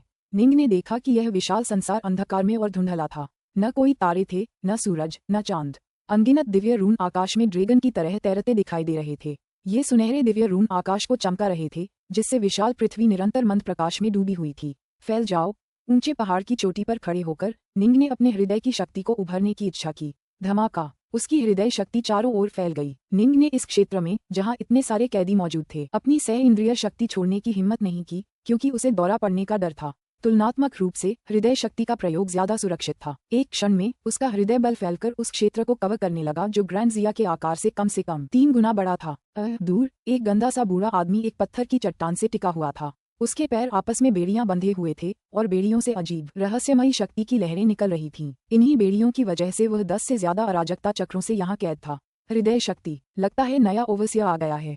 ओवसियर सभी जवान हैं, कम से कम इसका हृदय शक्ति तो काफी मजबूत है। गंदे से दिखने वाले बूढ़े ने अपना सिर उठाया, उसकी आंखों से एक हरी रोशनी निकल रही थी। तुरंत एक शक्तिशाली हृदय शक्ति का उभार 1000 किलोमीटर के क्षेत्र में फैल गया। निंग ने उस क्षेत्र में जो हृदय शक्ति भेजी थी वह हृदय शक्ति के इस दूसरे उभार से पूरी तरह घिर गई और दब गई। दूर एक जंगली कुत्ता जमीन पर पड़ा था। जंगली कुत्ते के बाल और खाल इतनी बुरी तरह क्षतिग्रस्त हो गए थे कि उसकी काली हड्डियां कहीं कहीं दिखाई दे रही थीं। जंगली कुत्ते ने पलकें झपकाईं। इस बच्चे को सचमुच अपनी हदें नहीं पता। वह कमीना पेंजिया अपने ओवसियरों को भेजते समय लगातार लापरवाही बरत रहा है। क्या वह इन बच्चों को चेतावनी नहीं देता? फिर भी उसका दिल पिछले ओवसियर से कहीं ज्यादा मजबूत है। 1000 किलोमीटर के दायरे में अचानक सब कुछ अंधेरा हो गया, यहाँ तक कि आसपास का स्थान भी हल्का सा कांप उठा। दूर पहाड़ की चोटी पर खड़े निंग का चेहरा अचानक पीला पड़ गया। उसने दांत पीसते हुए कहा, टूट। निंग ने तुरंत ही अपने द्वारा भेजे गए हृदय बल के एक हिस्से को बलपूर्वक अलग कर दिया। उसने ऐसा व्यवहार किया मानो उसने हृदय बल से कोई तीर छोड़ा हो और उसे अपने से पूरी तरह अलग कर दिया हो। कितना भयानक बल! लेकिन कनेक्शन टूटने के बाद ही निंग को डर लगा। मेरा हृदय बल जिस क्षेत्र को कवर कर पा रहा था वह इस कारागारलोक का एक छोटा सा हिस्सा ही रहा होगा। इस क्षेत्र के सबसे भयानक व्यक्ति वह बूढ़ा आदमी और वह जंगली कुत्ता थे। निंग ने गहरी सांस ली। वह बूढ़ा आदमी निश्चित रूप से दावफादर स्तर का होगा, जबकि जंगली कुत्ता एल्डर गॉड स्तर का होगा। उस बूढ़े आदमी का हृदय बल भी केवल चौथे चरण पर है, लेकिन उसे लागू करने की तकनीकों में वह मुझसे कहीं ज्यादा शक्तिशाली है। वह वास्तव में मुझे तुरंत एक भ्रम में फंसाने में सक्षम था। सौभाग्य से हम दोनों हृदय बल के चौथे चरण पर हैं, इसलिए मैं बलपूर्वक संबंध तोड़ने में सक्षम था। जहाँ तक उस जंगली कुत्ते की बात है, उसकी दिव्य क्षमता अविश्वसनीय है। वह पलक झपकते ही मेरे हृदय बल को निगलने में सक्षम था। ये जंगली कुत्ता संभवतः तियांगो यानी स्वर्गीय कुत्ते की नकल करके बनाया गया है, जो ग्रहण के दौरान सूर्य को खा निगल लेता है। जापानी, तेंगू, चीनी, तियांगो से बना है। निंग को तुरंत समझ आ गया कि वे दोनों व्यक्ति निश्चित रूप से ऐसे लोग नहीं थे जिनके साथ वह खिलवाड़ कर सकता था। मैंने जिस क्षेत्र को स्कैन किया था उसमें 18 सच्चे देवता, 33 शुद्ध यांग सच्चे अमर, 71 स्वर्गिक देवता और 96 दिव्य अमर भी थे। निंग ने कुछ त्वरित गणनाएं की। सच्चे देवताओं की आभाएं अपेक्षानुसार शक्तिशाली थीं। शुद्ध यांग सच्चे अमरों ने भी निंग को जबरदस्त खतरे का एहसास दिलाया। महासागर के देवता और दिव्य अमर ज्यादा खतरनाक नहीं होने चाहिए। निंग ने एक पल और सोचा, ठीक है, मैं अपने पहले संपर्क के लिए एक दिव्य अमर को चुनूंगा। दिव्य अमर सबसे कमजोर होते हैं, मुझे उनसे काफी राज पता चल सकते हैं। दोनों जेलर तो बस बनावटी थे, उन्हें साधना की कोई तकनीक समझ ही नहीं थी। हालांकि यहाँ के कैदी समझते थे। फुश! निंग अपनी शून्य नाव में बैठ गया। शून्य नाव प्रकाश की एक किरण में बदल गई और अंधेरी जेल की दुनिया में तेजी से आगे बढ़ रही थी। निंग जानबूझकर कैदियों से 1000 किलोमीटर से भी ज्यादा दूरी बनाए हुए था, क्योंकि हर एक कैदी 1000 किलोमीटर तक फैली जटिल संरचनाओं से घिरा हुआ था। ये संरचनाएं कैदियों को वश में करने और उनकी तकनीकों को बाहर जाने से रोकने के लिए थीं। जेल की दुनिया में अंतरिक्ष को चीरने का कोई रास्ता नहीं था, न ही अंतरिक्षीय टेलीपोर्टेशन का कोई तरीका था। एकमात्र विकल्प धीरे धीरे आगे की ओर उड़ना था। आमतौर पर दोनों जेलरों को जेल की दुनिया के सभी कैदियों का पूरा निरीक्षण करने में 1,20,000 साल से भी ज्यादा लग जाते थे। इससे यह अंदाजा लगाया जा सकता था कि ये दुनिया वाकई कितनी विशाल थी। लेकिन जाहिर है यह इस बात का भी प्रमाण था कि जेलर कितने धीमे थे। रचनाएं होने के नाते वे दुनिया से जिंदा रहने के लिए पर्याप्त ऊर्जा अवशोषित कर लेते थे, लेकिन उनकी उड़ान की गति बेहद धीमी थी। अगर उनके पास निंग जैसी शून्य नौक होती तो वे कहीं ज्यादा तेज होते। निंग ने आधे दिन तक उड़ान भरी। ये रहा। निंग ने शून्य नाव को दूर रखा, फिर एक घाटी में उतरा। वह दिव्य अमर देवता ठीक सामने है। घाटी से गुजरते हुए निंग हर कदम पर सैकड़ों किलोमीटर आगे बढ़ता गया। वह जल्दी ही उस संरचना के किनारे पहुंच गया। धुंधली संरचना अवरोध ने उस क्षेत्र को एक विशाल गुंबद की तरह ढक रखा था। कैदी संरचना अवरोध को पार करने में पूरी तरह असमर्थ था। हालांकि अवरोध केवल कैदी के विरुद्ध ही प्रभावी था। निंग और दोनों जेलर अपनी इच्छानुसार अंदर बाहर आ जा सकते थे। फुफ! निंग ने एक कदम आगे बढ़ाया। बाधा से निंग को कोई नुकसान नहीं हुआ। निंग ने एक बार फिर अपनी हृदय शक्ति भेजी, जिसका उपयोग इस क्षेत्र को घेरने के लिए किया। दूर फटे पुराने कपड़े पहने एक युवक कमल मुद्रा में बैठा था। उसके पैरों में काली बेड़ियां थीं। काली बेड़ियों से बंधी बेड़ियां दूर तक फैली हुई थीं, मानो किसी खाली जगह में गायब हो गई हों, मानो वे वहां से निकली हों। काली बेड़ियां बेहद डरावनी थीं। एक बार लग जाने के बाद उन्हें खोलना नामुमकिन था। बड़े बड़े देवता भी ऐसा नहीं कर सकते थे। यद्यपि काली बेड़ियां ऐसी दिखती थीं जैसे वे पैरों से बंधी हों, परंतु वास्तव में वे आत्मा और सच्ची आत्मा को बांधती थीं। अचानक दूर से धीमी पदचापें सुनाई देने लगीं। अरे! फटे पुराने कपड़े पहने युवक ने धुंधली सी आंखें खोलीं। बहुत लंबा समय बीत चुका था। वह यहाँ बहुत बहुत लंबे समय से था, इतना लंबा कि उसके जादुई खजाने वाले कपड़े भी फटे पुराने हो गए थे। सच तो ये था कि उसे बस थोड़ी सी ऊर्जा लगानी थी और वह उन्हें तुरंत ठीक कर सकता था, लेकिन जेल की दुनिया में किसी भी ऊर्जा को सोखने का कोई तरीका नहीं था। उनमें से कोई भी बस अपनी मूल ऊर्जा पर निर्भर रहकर अपना जीवन यापन कर सकता था। उसने एक गंभीर अपराध किया था, इतना बड़ा कि उसका स्कूल भी उसे नहीं बचा सका। उसके गुरु ने उसे कई स्पिरिट पिल्स दी थी ताकि वह इस कारागार में लंबे समय तक जीवित रह सके। उसके गुरु ने उससे कहा था, गुडहिल, मैं तुम्हें नहीं बचा सकता।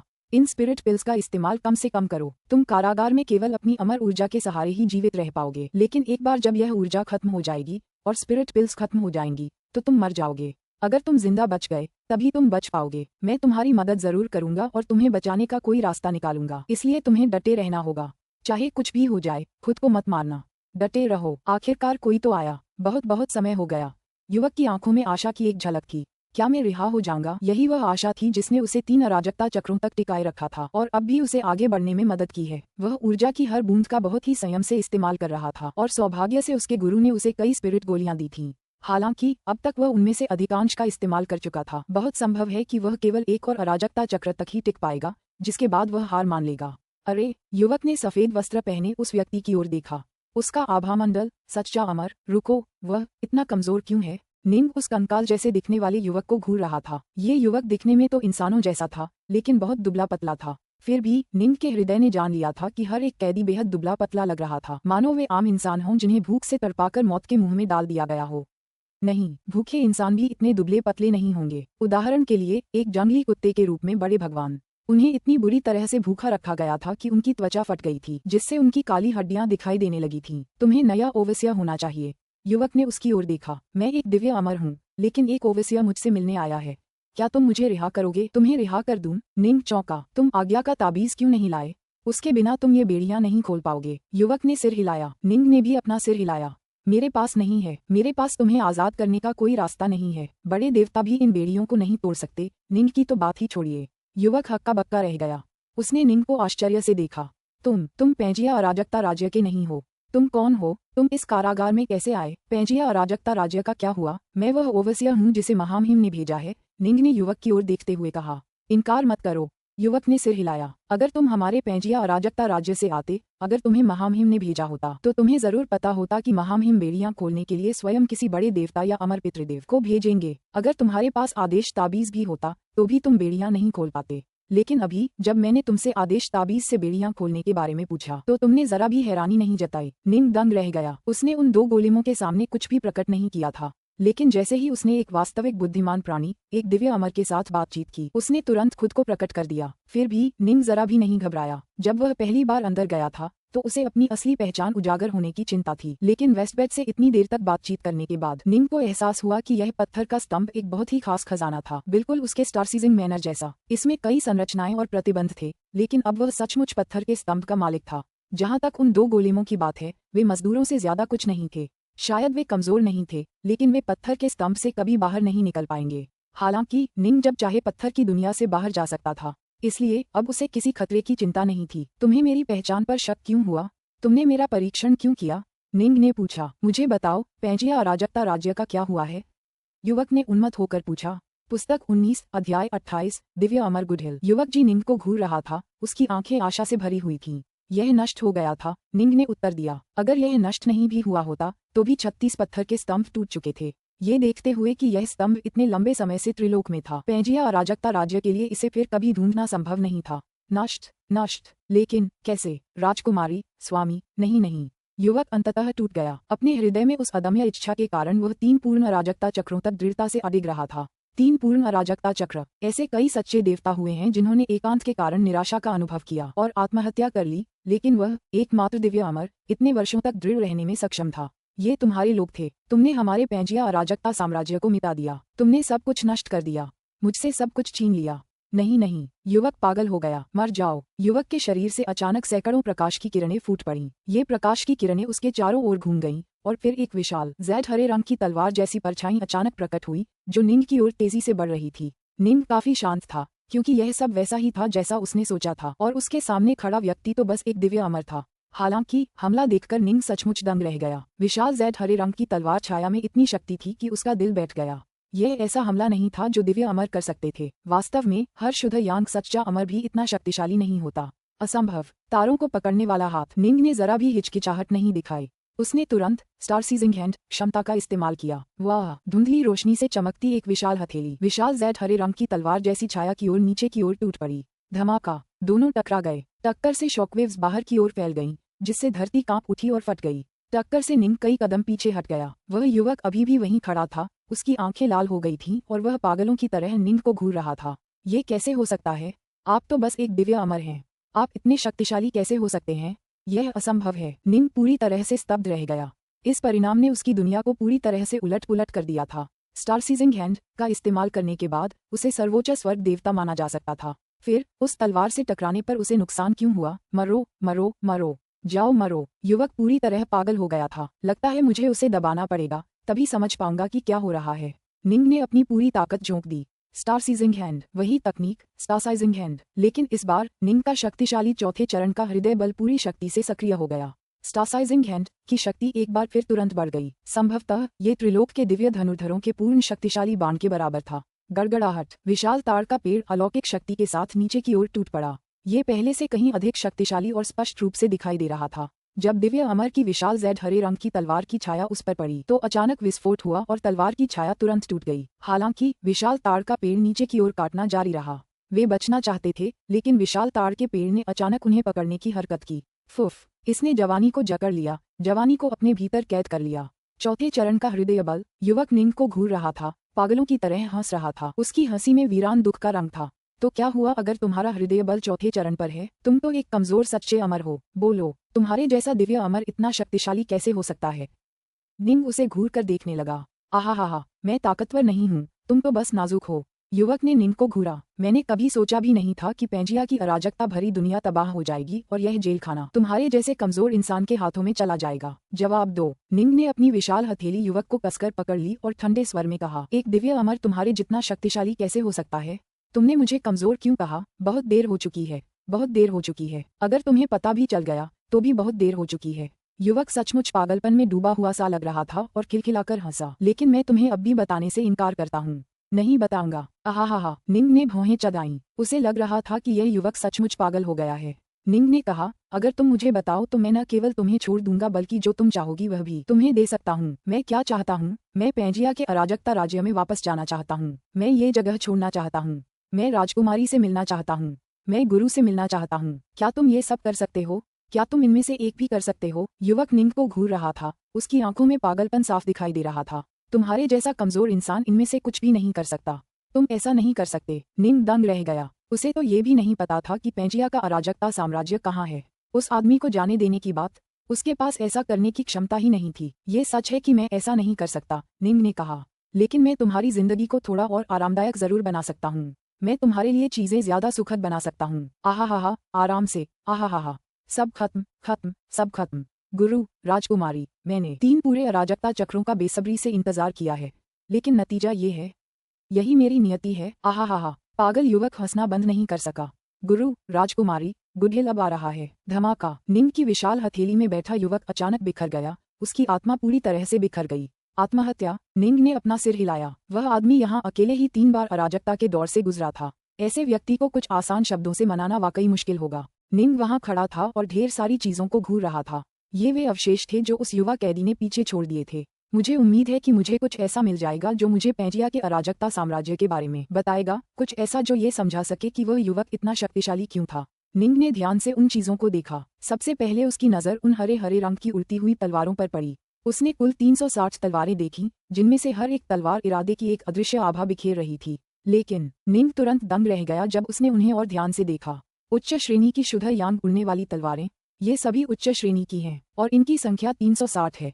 निंग अच्छी तरह जानता था कि उस युवक ने पहले लड़ने के लिए इन 360 शुद्ध यांग उड़ने वाली तलवारों को नियंत्रित करके वह जेड हरे रंग की तलवार रोशनी बनाई थी। वह, एक दिव्य अमर, एक साथ इतनी सारी उच्च श्रेणी की शुद्ध यांग तलवारों को कैसे नियंत्रित कर सकता है? इतने शक्तिशाली खजानों को नियंत्रित करना बेहद मुश्किल था। यहाँ तक कि ज्यादातर सच्चे अमर भी इतनी उच्च श्रेणी की शुद्ध यांग तलवारों को नियंत्रित नहीं कर पाते। और इसके अंदर निंग ने तुरंत कुछ खजानों को बांधना और उनकी जांच पड़ताल शुरू कर दी। उसे एक के बाद एक चीजें मिलती गईं। मृतक गुडहिल को पेंजिया अराजकता राज्य का एक प्रमुख सदस्य माना जा सकता है।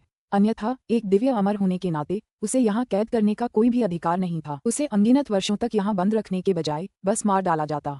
स्पष्ट रूप से पेंजिया के राजा की अपनी कुछ चिंताएं थीं। संभवतः वह गुडहिल के पीछे के स्कूल को इतना सीधे तौर पर अपमानित नहीं करना चाहता था, और इसलिए स्वाभाविक रूप से गुडहिल के पास काफी खजाने थे। उसके पास असल में 360 का दूसरा सेट भी है। निंग हैरान और खुश था।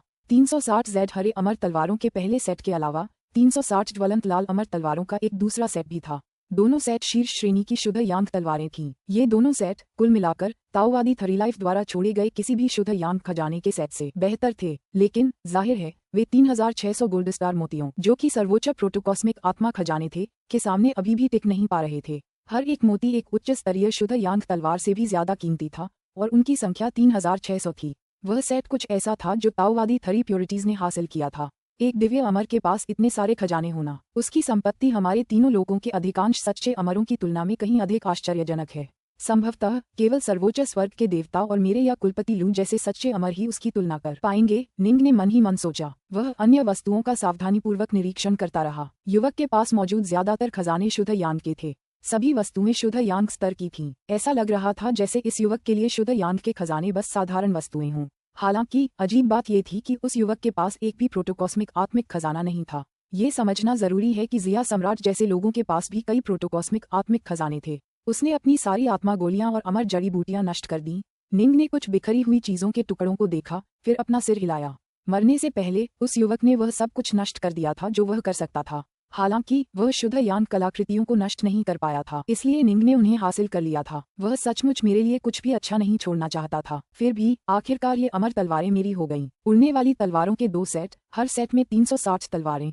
निंग ने मन ही मन आह भरी। निंग को यह नहीं पता था कि 2 सेटों में से एक वह सेट था जिसे गुडहिल सामान्यतः इस्तेमाल करता था, जबकि दूसरा सेट एक बैकअप सेट था। हथियारों के अलावा बाकी खजाने बिल्कुल साधारण थे। उदाहरण के लिए भागने के लिए रखे गए सभी खजाने सिर्फ शुद्ध यांग स्तर के थे। वे शून्य नाव जैसी चीजों के मुकाबले में कहीं नहीं थे। गुडहिल की संपत्ति की जांच करने के बाद निंग को एक भी साधना तकनीक या पैंजिया अराजकता राज्य का कोई भी रिकॉर्ड नहीं मिला। ये बात तो सही है। आमतौर पर तकनीकें सीधे दिमाग में पहुंच जाती हैं। गुप्त नियमावलियां बहुत कम ही साथ रखी जाती हैं।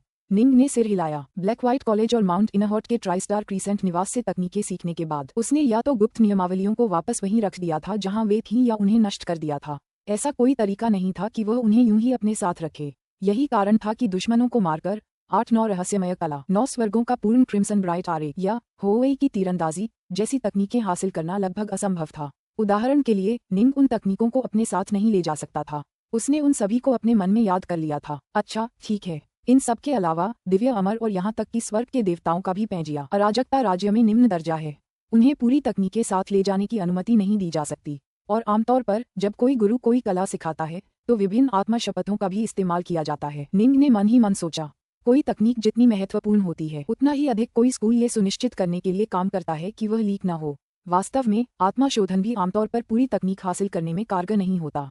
फिर भी उच्च पद वाले किसी व्यक्ति के लिए चीजें भिन्न हो सकती हैं। निंग ने मन ही मन सोचा, उच्च पद वाले व्यक्तियों में कुछ विशेष तकनीकें सीखने की क्षमता हो सकती है, जिनमें वे तकनीकें भी शामिल हैं जो दूसरे स्कूल के लोगों को सिखाई जा सकती हैं। त्रिलोक में सच्चे देवता और दैवीय पिता यदि चाहें तो बाहरी लोगों को कुछ तकनीकें सिखा सकते थे। पैंजिया अराजकता राज्य में ज्येष्ठ देवता और दैवीय पिता भी संभवतः ऐसा ही कर सकते थे। पहले जब मैंने उस क्षेत्र को स्कैन करने के लिए अपनी हृदय शक्ति का इस्तेमाल किया था तो मुझे एक एल्डर गॉड और एक डाउफादर मिले थे। निंग ने धीरे से सिर हिलाया। एल्डर गॉड ज्यादा शक्तिशाली होना चाहिए और वह एक जंगली कुत्ते जैसा दिखता है। शायद उसे मनाना आसान होगा। इस समय निंग ये जानना चाहता था कि एक दिव्य अमर इतना शक्तिशाली क्यों हो सकता है। निंग ने गुडहिल की जेल सेल छोड़ने के बाद वह अपनी शून्य नाव में वापस बैठ गया और बड़े भगवान की ओर उड़ गया जो एक जंगली कुत्ते की तरह दिख रहा था। सच तो ये है कि शुद्ध यांग के खजाने अब निंग के लिए सीमित लाभ के थे और वे दावफादरों और सच्चे देवताओं के लिए भी बेकार थे। दावफादर और सच्चे देवता आमतौर पर प्रोटोकॉस्मिक स्पिरिट ट्रेजर या केओस ट्रेजर का इस्तेमाल करते थे। निंग का सबसे शक्तिशाली खजाना इस समय स्वर्ग के स्टारगोल्ड बीड्स थे, लेकिन इन 2 उच्च श्रेणी की शुद्ध यांग तलवारों का इस्तेमाल ग्रेटर 1000 स्वॉर्ड्स फॉर्मेशन बनाने में किया जा सकता था। अगर वह इसे अपने प्राइमल ट्विन को दे देता तो उसके प्राइमल ट्विन के पास भी इस्तेमाल करने के लिए एक शक्तिशाली खजाना होता। शून्य नौक ने सावधानीपूर्वक आगे की ओर उड़ान भरी तथा क्षेत्र में मौजूद अनेक कारागार कोशिकाओं से बचती रही। दिव्य रून संसार के अंधेरे आकाश में लगातार प्रवाहित होते रहे। उनकी शक्ति और आभा के कारण निंग की उड़ान की गति यहाँ त्रिलोक की तुलना में बहुत धीमी थी। 3 दिन से अधिक समय तक उड़ान भरने के बाद वह अंततः उस स्थान पर पहुंचा जहां जंगली कुत्ता एल्डर गॉड स्थित था। वरिष्ठ निंग उस दल के बाहर खड़ा था, लेकिन उसने अपनी दिव्य शक्ति की एक किरण एक क्लोन के रूप में उसके अंदर भेज दी। क्लोन अपने साथ एक लकड़ी की थाली लिए हुए था जिस पर 2 बोतल शराब और स्वादिष्ट व्यंजन रखे थे थाली से लार टपकाने वाले मांस की सुगंध फैल रही थी। वरिष्ठ निंग के क्लोन ने पुकारा और थाली को जंगली कुत्ते एल्डर गॉड की दिशा में आगे ले गया। पुस्तक 19 अध्याय 29 वृद्ध ईश्वर से मुलाकात। हालांकि वे सैकड़ों किलोमीटर दूर थे, फिर भी जी निंग का क्लोन जमीन पर पड़े उस बेहद क्षीण जंगली कुत्ते के दूर के रूप को देख सकता था। वह तुरंत और भी विनम्र और आदरपूर्ण हो गया। उसकी हृदय शक्ति ने उसे दिखा दिया था कि यह साधारण सा दिखने वाला जंगली कुत्ता कितना दुर्जेय है। वह हृदय शक्ति की अदृश्य निराकार शक्ति को भी निगलने में सक्षम था। निंग उसका मुकाबला कैसे कर सकता था? वरिष्ठ महोदय, ये जूनियर नया आया हुआ ओवसियर है। मैं आपसे कुछ पूछना चाहता हूँ। वरिष्ठ महोदय, निंग के क्लोन ने कहा। सूंघो सूंघो। जंगली कुत्ते के नथुने कुछ बार फड़के और फिर उसकी आंखें खुल गईं, जिनमें से एक जोड़ी पुरानी सी दिखने वाली गहरे पीले रंग की पुतलियां दिखाई दीं। उसने अपना मुंह खोला। गड़गड़ाहट। 1000 किलोमीटर के दायरे में सब कुछ बदलने लगा। निंग के क्लोन के हाथ में जो थाल था वह सचमुच हवा में उड़कर उस मुंह की ओर चला गया। थाल में रखी बढ़िया शराब और स्वादिष्ट व्यंजन खास तेजी से उड़े। अरे, निंग का क्लोन इस शक्ति का विरोध करने में पूरी तरह असमर्थ था। कितनी अद्भुत दिव्य क्षमता है। जैसे ही शराब और खाना जंगली कुत्ते के मुंह में पहुंचा, वे आकार में सिकुड़ने लगे, फिर सीधे उसके मुंह में उड़ गए। यहाँ तक कि निंग का क्लोन भी अब अंदर जाने ही वाला था। वरिष्ठ वरिष्ठ। निंग का क्लोन बार बार पुकारता रहा, लेकिन जंगली कुत्ते ने उसे पूरी तरह से अनसुना कर दिया। फुश। निंग का क्लोन समझ गया कि उसका आकार छोटा होता जा रहा है, जबकि उसके सामने खड़ा जंगली कुत्ता लगातार बड़ा होता जा रहा है, मानो आकाश जितना बड़ा हो। वह बेबस होकर जंगली कुत्ते के मुंह में उड़ गया और फिर तितर बितर हो गया। गठन के बाहर। शुक्र है कि मैंने सिर्फ एक क्लोन भेजा। मैंने बस अपनी थोड़ी सी दिव्य शक्ति खो दी। निंग फॉर्मेशन के बाहर खड़ा होकर पुकारा। वरिष्ठ, मुझे आपसे कुछ पूछना है। लेकिन कुछ 100 किलोमीटर दूर वह जंगली कुत्ता वहीं पड़ा रहा, मानो वह सो रहा हो। और हाँ, अगर आपको किसी चीज की जरूरत है सीनियर, तो मैं आपको संतुष्ट करने की पूरी कोशिश करूंगा। निंग ने कहा। भाग्यशाली बच्चे, क्या तुम मुझे रिहा कर सकते हो? मुझे यहाँ से बाहर निकालो। आखिरकार निंग के कानों में एक बूढ़ी आवाज गूंजी। दूर खड़े जंगली कुत्ते की पलकें ऊपर उठ गईं जब उसने निंग की ओर देखा। निंग ने तुरंत पूछा, क्या मैं पूछ सकता हूँ कि आपको रिहा करने के लिए मुझे क्या करना होगा? 2 तरीके हैं, प्राचीन स्वर ने कहा। पहला तरीका यह है कि किसी बड़े देवता या किसी अमर पूर्वज को पेंजिया के राजा के आदेश से प्राप्त ताबीज के साथ यहाँ बुलाया जाए, फिर उस ताबीज को सक्रिय करके जेल की जंजीरें खोल दी जाएं। उस समय आप पर्यवेक्षक के रूप में मुझे इस जेल से बाहर निकाल सकते हैं और मैं अपनी आज़ादी वापस पालूंगा। दूसरा तरीका यह है कि किसी ऐसे शक्तिशाली व्यक्ति को बुलाया जाए जो विश्व स्तर पर पहुंच गया हो और जो इन जंजीरों को बलपूर्वक तोड़ दे। विश्व स्तर। निंग दंग रह गया। विश्व स्तर क्या है? जंगली कुत्ते ने निंग की ओर देखा। उसकी आंखों में निराशा के भाव थे। फिर भी उसने निंग के प्रश्न का उत्तर दिया। ये वे लोग हैं जो ज्येष्ठ देवताओं और अमर पूर्वजों से भी आगे बढ़ गए हैं। तुम तो ऐसे लग रहे हो जैसे किसी अराजकता की दुनिया में रहते हो। तुम्हें यह अफवाह जरूर सुननी चाहिए थी कि तुम्हारी अराजकता की दुनिया मूल रूप से एक शक्तिशाली राक्षस देवता द्वारा आदिम अराजकता से बनाई गई थी, है ना? हाँ। निंग ने सिर हिलाया। जो लोग अराजकतापूर्ण संसार बनाने में सक्षम हैं, वे विश्व स्तर पर शक्ति के स्तर पर हैं। हालांकि वे राक्षस देवता जो विश्व स्तर पर आदिम अराजकता से उत्पन्न हुए हैं, वे सभी अराजकतापूर्ण संसार बनाते ही नष्ट हो जाएंगे। उनका जन्म केवल एक संसार की स्थापना के उद्देश्य से हुआ था और उसके बाद उनके जीवित रहने का कोई उपाय नहीं है। जहाँ तक अन्य देवताओं या अमर प्राणियों का प्रश्न है जो अनगिनत वर्षों और अनुभवों के बाद विश्व स्तर पर प्रशिक्षित होने में सफल होते हैं, वे उन राक्षस देवताओं से भी अधिक शक्तिशाली होते हैं जो विश्व स्तर पर उत्पन्न हुए थे। वे व्यक्ति इन बेड़ियों को पूरी तरह से नष्ट करने में सक्षम हैं। वास्तव में पर्याप्त समय मिलने पर वे इस पूरे कारागार संसार को भी नष्ट करने में सक्षम हैं। निंग को अब समझ आ गया। पंगु। विश्व स्तर पंगु का स्तर था। माता नुवा भी पंगु के स्तर तक पहुंच गई थी। कोई आश्चर्य नहीं कि माता नुवा पंगु के स्तर तक पहुंचते ही सर्वदेव के स्वामी पर सहज ही विजय प्राप्त कर सकी। सर्वदेव शक्तिशाली थे और निर्बाध अराजकता जगत अत्यंत दुर्जेय था, लेकिन माता नुवा ने सर्वदेव का तुरंत वध कर दिया और फिर दैत्य हृदय के स्वामी को भयभीत कर स्वर्गीय दाव में विलीन कर दिया। जहाँ तक सर्वदेव के स्वामी की बात है, उनकी भागने की क्षमताएं अत्यंत प्रभावशाली थीं। वे निर्बाध द्वार की सेनाओं के कई बिखरे हुए अवशेषों को साथ लाते हुए भागने में सफल रहे थे। वे आदिकालीन अराजकता में छिप गए थे और माता नुवा के त्रिलोक छोड़ने तक लौटने की हिम्मत नहीं जुटा पाए। एक बार कोई उसके स्तर पर पहुंच जाए तो वह बिना किसी प्रयास के सभी पर हावी हो सकता था। शक्ति में अंतर स्वर्ग और पृथ्वी के बीच के अंतर जैसा था। तो बड़े देवता और अमर पूर्वजों से ऊपर विश्वस्तरीय विशेषज्ञ हैं, तो फिर पेंजिया का राजा किस स्तर तक पहुंच गया है? निंग ने पूछा। वह एक विश्वस्तरीय विशेषज्ञ भी है। जंगली कुत्ते ने निंग की ओर देखा। हालांकि वह एक अत्यंत शक्तिशाली विश्वस्तरीय विशेषज्ञ है। पेंजिया अराजकता राज्य में कुल 3 विश्वस्तरीय विशेषज्ञ हैं। यही कारण है कि यह इतना शक्तिशाली है। तुम्हें यह समझना चाहिए कि अराजकता जगत में एक भी विश्वस्तरीय विशेषज्ञ का जन्म होना बहुत ही दुर्लभ है। निंग ने सिर हिलाया। उदाहरण के लिए, निर्बाध अराजकता जगत ने एक भी अराजकता पैदा नहीं की थी। जहाँ तक पंगु अराजकता जगत की बात है, केवल माँ नुवा ही उस स्तर तक पहुँच पाई थी। जाहिर है, अंतहीन आदिम अराजकता के भीतर भी यह एक जबरदस्त शक्ति का स्तर था। तुम्हारे गुरु, तुम्हारे बुजुर्ग, क्या तुम विश्व स्तर के किसी विशेषज्ञ को जानते हो? जंगली कुत्ते ने निंग की ओर देखा। वे फिंगॉड पथ के विश्व देवता या अमर साधना पथ के अराजकता अमर हो सकते हैं। जब तक वे विश्व स्तर तक पहुंच जाते हैं, वे बलपूर्वक इन बेड़ियों को तोड़ सकते हैं। मैं एक को जानता हूँ। निंग ने सिर हिलाया। सच? जंगली कुत्ते की आंखें उत्सुकता से चमक उठीं। अपनी अविश्वसनीय शक्ति के कारण वह पूरी तरह से बता सकता था कि निंग सच कह रही है या नहीं। हालांकि मैं अभी तक इस व्यक्ति से व्यक्तिगत रूप से नहीं मिला हूँ। निंग ने जंगली कुत्ते की ओर देखा। मुझे लग रहा है कि तुम मुझसे झूठ नहीं बोल रहे हो। जंगली कुत्ते का रवैया तुरंत काफी बेहतर हो गया। पहले वह निंग के प्रति उदासीन था, क्योंकि उसका अनुभव था कि आदिम अराजकता में किसी विश्वस्तरीय विशेषज्ञ का प्रकट होना बेहद दुर्लभ है। हालांकि अब जब उसे पता चल गया था कि निंग के पक्ष के पीछे एक विश्वस्तरीय विशेषज्ञ है, और चूंकि वह खुद भी जानता था कि निंग का पक्ष कोई दुश्मन नहीं है, अचानक उसे आशा की किरण दिखाई दी। स्वतंत्रता। वह इसके लिए बहुत उत्सुक था। यहाँ जेल में बंद सभी कैदी अपनी आजादी के लिए तरसते थे। वरिष्ठ, मुझे इन विश्वस्तरीय विशेषज्ञों के बारे में और बताइए। मेरे गुरु उस महान व्यक्ति से पहले मिल चुके हैं, लेकिन मैं नहीं।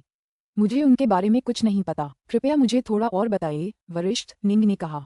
और सचमुच सुभूति नुवा से पहले भी मिल चुका था। निंग सच कह रहा था। तुम्हारे स्वामी इस व्यक्ति से मिले? जंगली कुत्ते का रवैया और भी सख्त हो गया। हम साधना पथ 3 भागों में विभाजित हैं।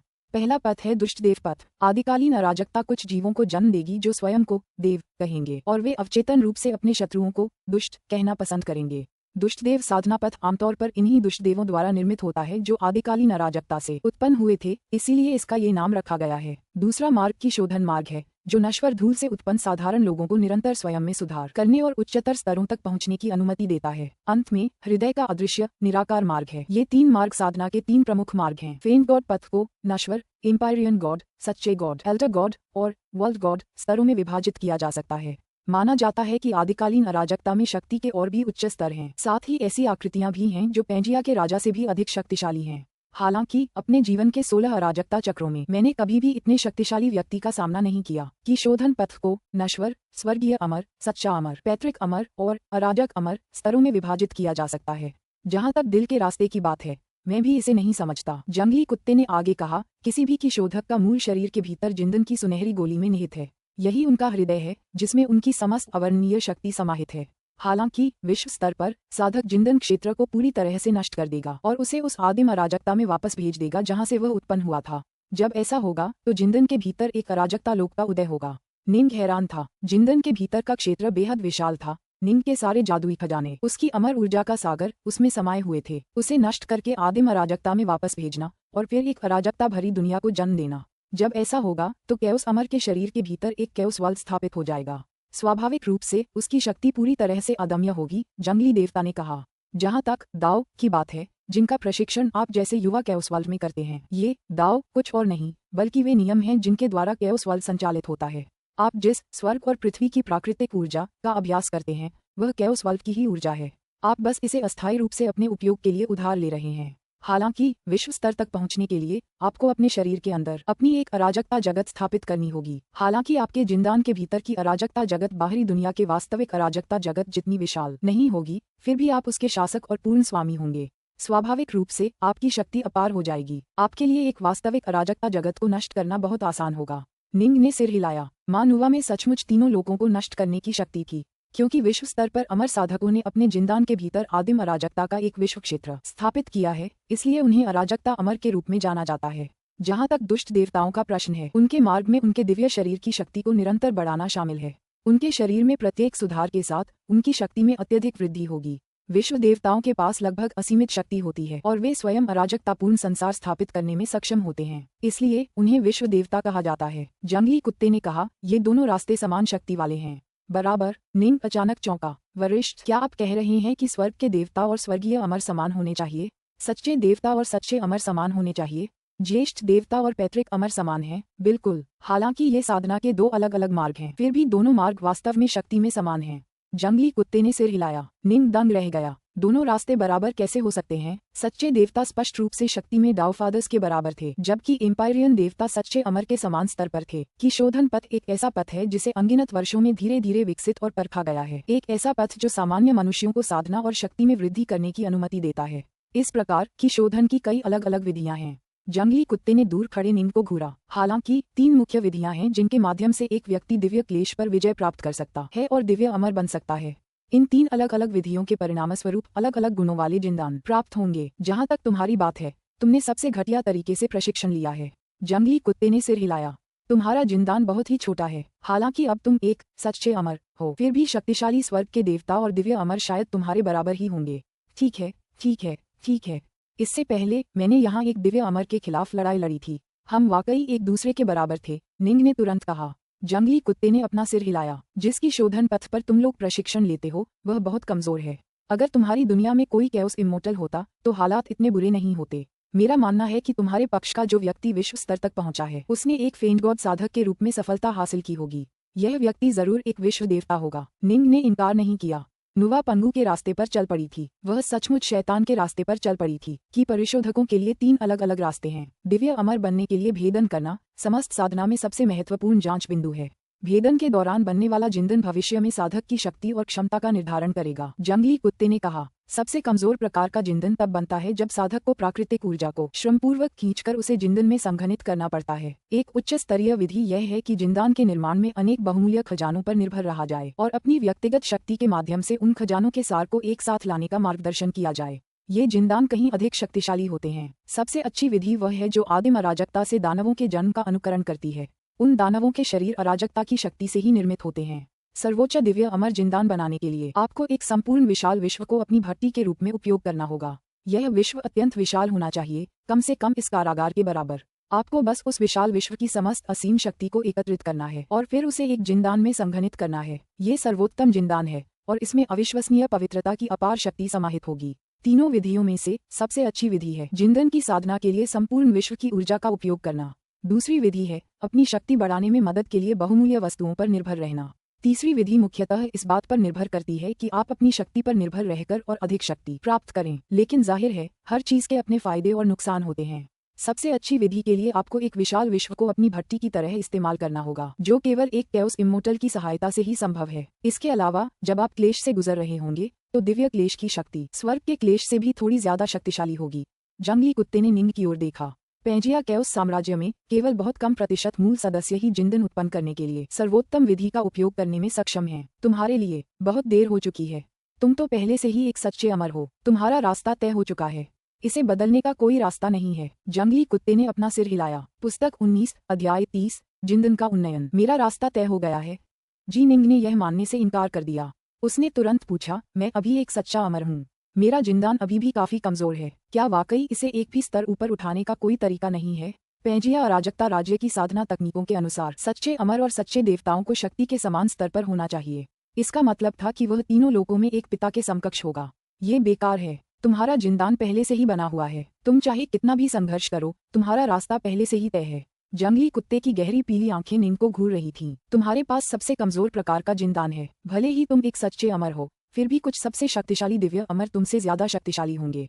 अगर तुम एक पैतृक अमर बन भी जाओ तो भी शीर्ष स्तर के सच्चे अमर ताकत में तुम्हारे बराबर होंगे। तुम हमेशा उनसे एक कदम पीछे रहोगे। निंग ने दांत पीस लिए।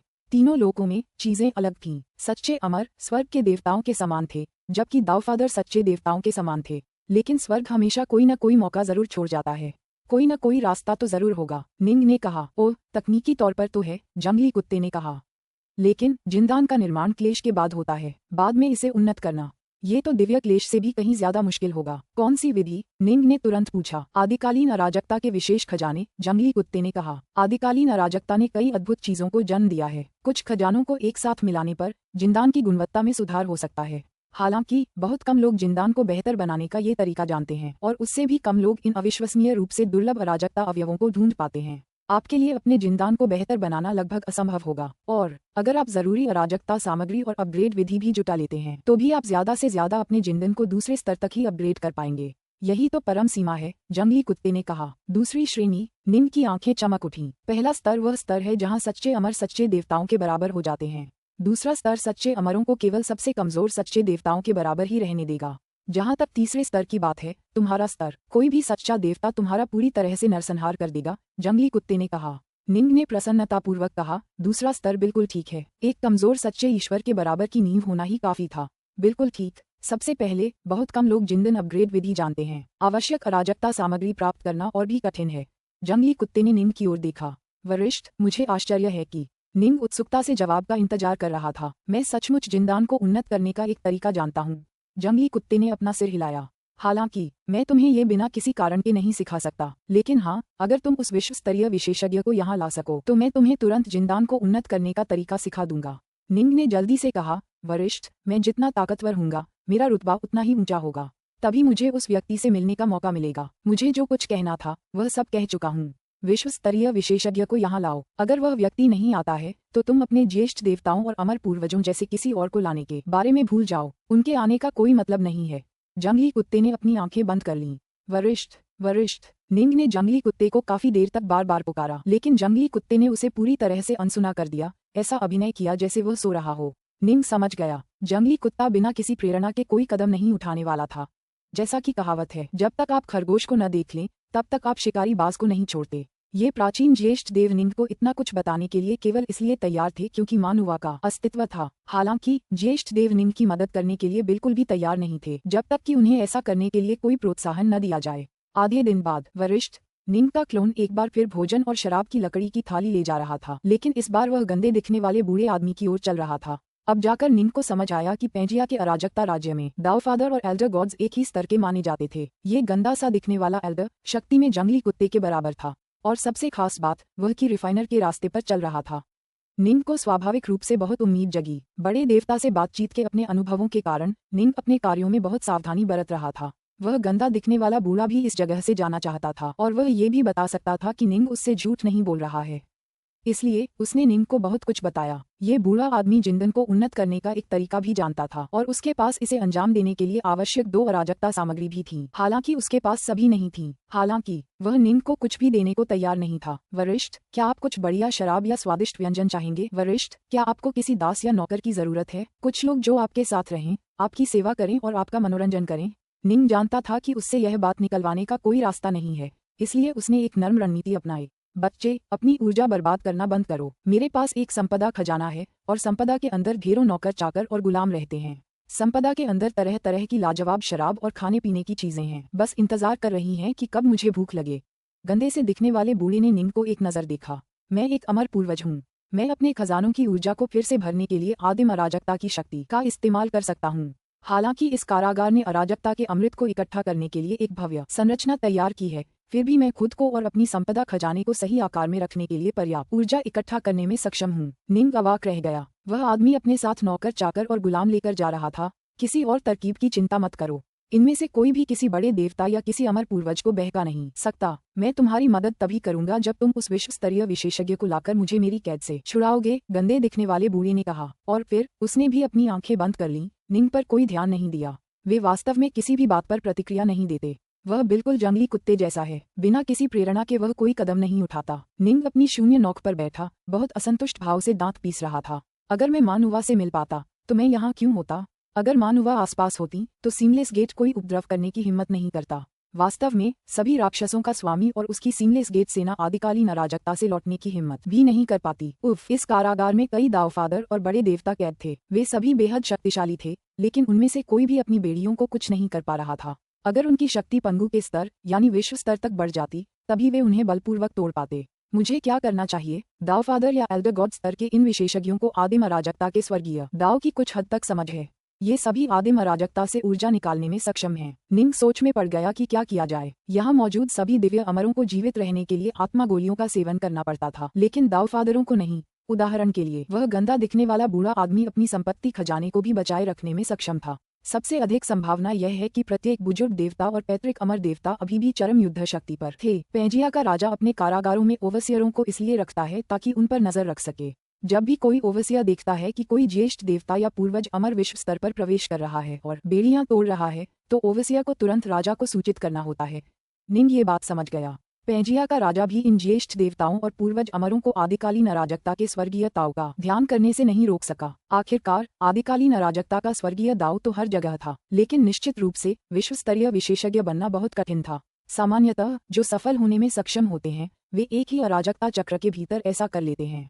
उदाहरण के लिए, मातानुवा ने बहुत पहले ऐसा कर लिया था। सच तो ये है कि ये ज्येष्ठ देवता और पूर्वज अमर, जो पहले से ही कई अराजकता चक्रों से जीवित थे, उनके सफल होने की संभावना लगभग न के बराबर थी। हालांकि वे बहुत दीर्घायु और बहुत शक्तिशाली थे। अगर निंग अपने गुरु सुभूति से मदद के लिए यहाँ आने को भी कहता तो भी सुभूति के पास बेड़ियां तोड़ने का कोई मौका नहीं होता, और अगर सुभूति इन लोगों को मारकर उनके खजाने चुराने की कोशिश करता तो उसे इसका खामियाजा भुगतना पड़ सकता था। मुझे धीरे धीरे आगे बढ़ना चाहिए। अगर अंत युद्ध के नजदीक आने पर हालात हमारे लिए गंभीर दिखें तो मैं मास्टर और बाकियों को इस जेल की दुनिया के बारे में बता दूंगा। निंग पूरी तरह से निस्वार्थ व्यक्ति नहीं था। ये जेल की दुनिया एक विशाल खजाने के बराबर थी। उसे इसे खोलने और इसके अंदर के खजानों तक पहुंचने का तरीका ढूंढना था। इन प्राचीन देवताओं और अमर पूर्वजों के पास जो खजाने और तकनीकें थीं वे सभी निश्चित रूप से असाधारण थीं। हालांकि अभी निंग के पास उनमें से किसी तक पहुंचने का कोई रास्ता नहीं था। अगर वह सुभूति, ताओवादी तीन पवित्रताओं, तथागत, सुइरेन और अन्य लोगों को भी सेना में शामिल होने के लिए बुला लेता तब भी वे एक बहुत बड़ा जोखिम उठाते। एक बार जब ये प्राचीन कैदी उन्मत्त होने लगे, निंग के पास यह आकलन करने का कोई तरीका नहीं था कि ये कैदी कितने शक्तिशाली हैं। हालांकि वह एक बात को लेकर निश्चिंत था, पेंजिया का अराजकता राज्य तीनों लोगों से कहीं ज्यादा शक्तिशाली था। निंग ने शून्य नाव को जमीन पर उतारने से पहले 4 घंटे से अधिक समय तक तेज गति से चलाया। वह धीरे धीरे वीरान परिदृश्य में आगे बढ़ता गया। उससे 1000 किलोमीटर से भी ज्यादा दूर एक महिला पद्मासन में बैठी थी। हर्म, महिला की पलकें फड़कीं, फिर धीरे से खुल गईं। आखिरकार एक जीवित प्राणी आ रहा है। उस स्त्री की आंखें चमक उठीं। वह बहुत अकेली थी। उसके लिए यहाँ जिंदा रहना भी मुश्किल था, संपत्ति खजाना तो दूर की बात थी। आमतौर पर इस कारागार लोक में केवल दावफादर और एल्डर गॉड ही ऐसी चीज पर अपनी ऊर्जा बर्बाद कर सकते थे। मुझे बहुत समय हो गया है जब से मैंने कोई ओवसियर देखा है। महिला ने दूर खड़े निंग की ओर देखा, लेकिन उसे देखते ही उसका चेहरा तुरंत बदल गया। एक सच्चा अमर, वह स्पष्ट रूप से एक सच्चा अमर है, लेकिन इतना कमजोर सच्चा अमर। पेंजिया के पर्यवेक्षक सभी राज्य के मूल सदस्य हैं। कोई भी सच्चा अमर पर्यवेक्षक सर्वोच्च स्तर का सच्चा अमर होना चाहिए। अचानक महिला के मन में एक विचार आया। वह तुरंत पूरी तरह से स्तब्ध रह गई। सफेद वस्त्र पहने युवक पास आया और फिर शांत स्वर में बोला, जैसा कि तुमने अनुमान लगाया था, पेंजिया का अराजकता साम्राज्य नष्ट हो गया है। तुम्हारे सामने केवल 2 ही रास्ते हैं, या तो मेरी सेवा करो या मर जाओ। पुस्तक 19 अध्याय 31 सोल्स्कोर। बैठी हुई महिला जरा भी नहीं घबराई, बल्कि वह जोर जोर से हंसने लगी और खड़ी हो गई। ऐसा करते ही उसका पहले जैसा दुबला पतला शरीर बदलने लगा। वह पूरी तरह से सुडौल हो गई। उसकी त्वचा कोमल और मुलायम हो गई। खड़े होने में लगने वाले समय में वह एक भूखी भिखारी से एक बेमिसाल सुंदरता में बदल गई। लिलीसॉफ्ट आपको नमस्कार करता है, सच्चे अमर। महिला खुशी से मुस्कुराई। मुझे किसी बाहरी व्यक्ति को देखे हुए बहुत समय हो गया है और किसी ओवसिया को देखे हुए 3 अराजकता चक्र बीत गए हैं। आपके आगमन से मुझे सचमुच बहुत खुशी हुई है। सबसे सुखद खबर यह है कि पेंजिया का वास्तव में सफाया हो गया है। अद्भुत, आहा अद्भुत। जी निंग उस औरत को घूर रही थी। क्या वह बिल्कुल भी घबराने वाली नहीं थी? क्या लिलीसॉफ्ट को आपका नाम या उपनाम ट्रू इमोर्टल पता चल जाएगा? महिला ने पूछा। डार्कनॉर्थ। निंग ने उसकी ओर देखा। डार्कनॉर्थ। महिला ने धीरे से सिर हिलाया। अगर आप मुझे रिहा कर सकें, सच्चे अमर, तो मैं आपके आगे झुक जाऊंगी। मैं आपकी दासी बनने को भी तैयार हूँ। निंग ने कहा, मैं तुम्हें रिहा करने में असमर्थ हूँ। महिला थोड़ा चौंकी, लेकिन फिर उसने सिर हिला दिया। ठीक है, इन बेड़ियों को खोलना बहुत मुश्किल है। केवल कोई अराजकता अमर या कोई विश्व देवता ही पेंजिया के राजा के आदेश रूपी ताबीज के बिना इन बेड़ियों को खोल सकता है। हालांकि हे सच्चे अमर, मैं मरना नहीं चाहती, इसलिए मैं आपके सामने समर्पण करने को तैयार हूँ। हालांकि मैं आपसे प्रार्थना करती हूँ कि आप मेरी आत्मा पर अपनी आत्मा की छाप न छोड़ें। निंग सचमुच हंस पड़ा। तुम तो बहुत जल्दी मान गए। जब पेंजिया का अराजकता सा साम्राज्य था तो पेंजिया के राजा मुझे नहीं मारते थे, क्योंकि उन्हें दूसरे गुटों और कारकों की चिंता थी। अब जब यह नष्ट हो गया है तो हे सच्चे अमर, आपकी नज़र में हम सब पड़ रही कैदियों से ज्यादा कुछ नहीं है। ऐसे में या तो मौत या फिर दास्ता ही एकमात्र परिणाम है। मैं मरना नहीं चाहती, इसलिए मुझे सेवा करनी होगी, उस स्त्री ने मुस्कुराते हुए कहा। निंग ने सिर हिलाया। यह नश्वर संसार की तरह ही था। मनुष्य और राक्षस जन्मजात शत्रु थे। मनुष्य जंगली जानवरों को मारकर पकाते थे, जबकि जंगली जानवर जब भी संभव होता मनुष्यों को खाने की कोशिश करते थे। बेशक शक्तिशाली अमर साधक और महादैत्य एक दूसरे के विरुद्ध उतना संघर्ष नहीं करते थे। तीनों लोकों के निवासियों की नजर में किसी भी बाहरी व्यक्ति पर जरा भी दया नहीं दिखाई जा सकती थी। अगर वे किसी को छोड़ देते तो वह दूसरे बाहरी लोगों के साथ वापस आकर पूरे तीनों लोगों का सफाया कर सकता था। इसलिए उन सभी को मरना ही था, जब तक कि उन्हें वफादारी की शपथ न दिलाई जाए। आत्मा की छाप। महिला ने निंग की ओर देखा। आत्मा की छाप का उसकी दाव को समझने की क्षमता पर थोड़ा असर पड़ेगा, जिससे उसके लिए अपने अमर पथ पर आगे बढ़ना और भी मुश्किल हो जाएगा। आत्मा छाप की कोई जरूरत नहीं है। निंग ने सिर हिलाया। लेकिन मैं तुम पर आत्मा छाप तकनीक का इस्तेमाल करने वाला हूँ। तुम्हें विरोध नहीं करना है। चूंकि इन लोगों के पास जाने के लिए कोई जगह नहीं थी, इसलिए उसे उन पर आत्मा छाप लगाने की कोई जरूरत नहीं थी। सोल्स्कोर। औरत एक पल के लिए झिझकी। यह उस आदमी को अपने बारे में सब कुछ बता देने के बराबर था। निंग ने कहा, यदि आप पालन करने के लिए तैयार नहीं हैं, तो आप मेरे किसी काम के नहीं हैं। औरत ने दांत पीसते हुए कहा, ठीक है, लिली सॉफ्ट मान जाएगा, सच्चे अमर। हालांकि उसके सामने खड़ा सच्चा अमर सबसे कमजोर श्रेणी का था। अगर वे असल में लड़ते भी तो भले ही सच्चा अमर उसे मार न पाता, वह उसे अपनी अमर ऊर्जा खर्च करने के लिए मजबूर कर सकता था। एक बार पूरी ऊर्जा खर्च हो जाने पर वह खत्म हो जाती। इसके विपरीत उसके सामने खड़ा सच्चा अमर ओवसिया था। उसकी अपनी ऊर्जा लगातार दूसरी दुनिया से भरती रहती। बहुत बढ़िया, निंग ने सिर हिलाया। निंग को आदिकालीन अराजकता से आए इन अजनबी बाहरी लोगों पर जरा भी दया नहीं आए। अपनी जाति की खातिर, अपनी पत्नी और बेटी की खातिर निंग उन पर जरा भी दया नहीं दिखाएगा, चाहे उसे कितने ही लोगों को मारना पड़े। निंग सेल में चला गया। लिली सॉफ्ट ने आंखें बंद कर लीं। उसने मन ही मन आह भरी। मैंने एक सहज सौंदर्य मंत्र का प्रयोग किया था, लेकिन उस पर उसका कोई असर नहीं हुआ। काश अभी अभी उसने अपनी अमर ऊर्जा खर्च करके अपना रूप वापस पा लिया था। फिर एक सहज सौंदर्य मंत्र का प्रयोग किया, जिससे उसका स्वाभाविक आकर्षण और बढ़ गया। इस तरह का सहज आकर्षण और सौंदर्य साधारण स्थूल आकर्षण मंत्रों से भी ज्यादा प्रभावी था। लेकिन अफसोस, निंग का हृदय बल चौथे स्तर तक पहुंचकर बेहद शक्तिशाली हो गया था। उसके जैसी दिव्य अमर महिला की सुंदरता उसे हिला नहीं सकती थी। सच तो ये था कि निंग को तो पता ही नहीं चला कि इस स्त्री ने कोई जादू कर दिया है। उसे तो बस यही लग रहा था कि यह स्त्री सचमुच बेहद खूबसूरत है। हालांकि जब से उसने अपनी पत्नी यूवेई को अनंत नर्क में भेजा था, उसके लिए बाहरी सुंदरता कंकाल पर लगाए गए रूजर से ज्यादा कुछ नहीं थी। निंग ने अपना हाथ लिली सॉफ्ट के सिर के ऊपर रखते हुए तुरंत आत्माशोधन तकनीक का प्रयोग किया। उसके शरीर के भीतर एक चमकदार विशाल स्वर्णिम जिंदान था। जिंदान के ऊपर स्वर्ग, पृथ्वी, पर्वत, नदियां और अन्य चीजों की छवियां थीं। जिंदान की आभा अविश्वसनीय रूप से शक्तिशाली थी। प्रथम श्रेणी के जिंदन सचमुच बहुत शक्तिशाली होते हैं। वह स्पष्ट रूप से एक दिव्य अमर है, लेकिन उसका जिंदन मेरे सच्चे अमर जिंदन से जरा भी कमजोर नहीं है। निंग पूरी तरह से स्तब्ध रह गया जब उसने अपनी सह इंद्रिय जिंदन में भेजी। हालांकि उसने तुरंत उसे एक तरफ फेंक दिया और अपनी आत्मा की खोज शुरू कर दी। उसकी आत्मा उसके जिंदान में विलीन हो गई थी, उसके साथ एकाकार हो गई थी। हालांकि आत्मिक ऊर्जा के अदृश्य रेशे उसके जिंदान में तारों की रोशनी के बिंदुओं की तरह घुसने लगे, उसकी आत्मा में घुसने की कोशिश करने लगे। परी लिली सॉफ्ट आसानी से जवाब दे सकती थी, क्योंकि वह वास्तव में निंग के बराबर की शक्ति की थी। निंग के लिए उसे जबरन आत्मशोधन करना संभव नहीं था। हालांकि परी लिली सॉफ्ट ने उसे पहले ही दे दिया था। उसने जवाबी कार्रवाई करने की अपनी सहज इच्छा को दबा दिया, बिल्कुल भी विरोध करने की हिम्मत नहीं की और निंग को अपनी इच्छानुसार जांच करने की अनुमति दे दी। तुरंत ही निंग ने ढेर सारी यादें ताज़ा करनी शुरू कर दी। जन्म के बाद फेयरी लिली सॉफ्ट ने कई चीजें अनुभव की। पैंजिया अराजकता, राज्य की विशालता और शक्ति। निंग के सामने सब कुछ खुला हुआ था। ओह, ये साधना तकनीकें हैं। निंग को अंततः परी लिली सॉफ्ट की यादों में की रिफाइनिंग तकनीकों के बारे में जानकारी मिल गई। ये यादें बुलबुलों की तरह बंद थीं। निंग उनके अंदर जाना चाहता था, लेकिन इन बुलबुलों की सतह कई रहस्यमयी रूनों से ढकी हुई थी। निंग ने लाख कोशिश की, लेकिन वह इन यादों के अंदर नहीं देख पाया। बस बाहर से कुछ छोटे मोटे टुकड़े ही देख पाया। हमारे 3 लोकों में लोग आमतौर पर स्वर्ग के ताओ या दानव हृदय की शपथ लेते हैं कि वे कुछ महत्वपूर्ण तकनीकों के पीछे के रहस्यों को उजागर नहीं करेंगे। अगर कोई शत्रु उनकी आत्मा को परखने की कोशिश भी करे तो स्वर्ग के ताओ उसे रोकने के लिए हस्तक्षेप करेंगे। हालांकि पैंजिया अराजकता राज्य द्वारा इस्तेमाल की जाने वाली यह तकनीक उससे भी ज्यादा कठोर है। निंग कुछ नहीं कर सकता था। इन यादों को ढंके रहस्यमय रून्स अतुलनीय रूप से अद्भुत और गहन थे। किसी दिव्य अमर ने इन रून्स को नहीं गढ़ा होगा, ये उसके स्कूल के वरिष्ठों ने ही रचे होंगे। निंग के पास एकमात्र विकल्प था कि वह हार मान ले और अपनी अन्य यादें देखना जारी रखे। ऐसा करने में उसे पूरे 12 घंटे लग गए। आखिरकार उसने परी लिली सॉफ्ट के बालों से अपना हाथ हटाया। परी लिली सॉफ्ट के पास बस बहुत सारी यादें थीं और निंग पैंजिया के अराजकता राज्य को विस्तार से समझना चाहता था, इसीलिए उसने इतना लंबा समय बिताया था। तो बस यही है। निंग के चेहरे पर मुस्कान आ गई। कितना अप्रत्याशित आश्चर्य। परी लिली सॉफ्ट की यादों को पूरी तरह से याद करने के बाद उसे पैंजिया के अराजकता साम्राज्य के बारे में काफी कुछ समझ आ गया। परी लिली सॉफ्ट का एक बहुत ही खास दर्जा था। उसके दादा पैंजिया के राजा थे। पैंजिया के राजा के 3 बेटे थे और परी लिली सॉफ्ट के पिता दूसरे नंबर के थे।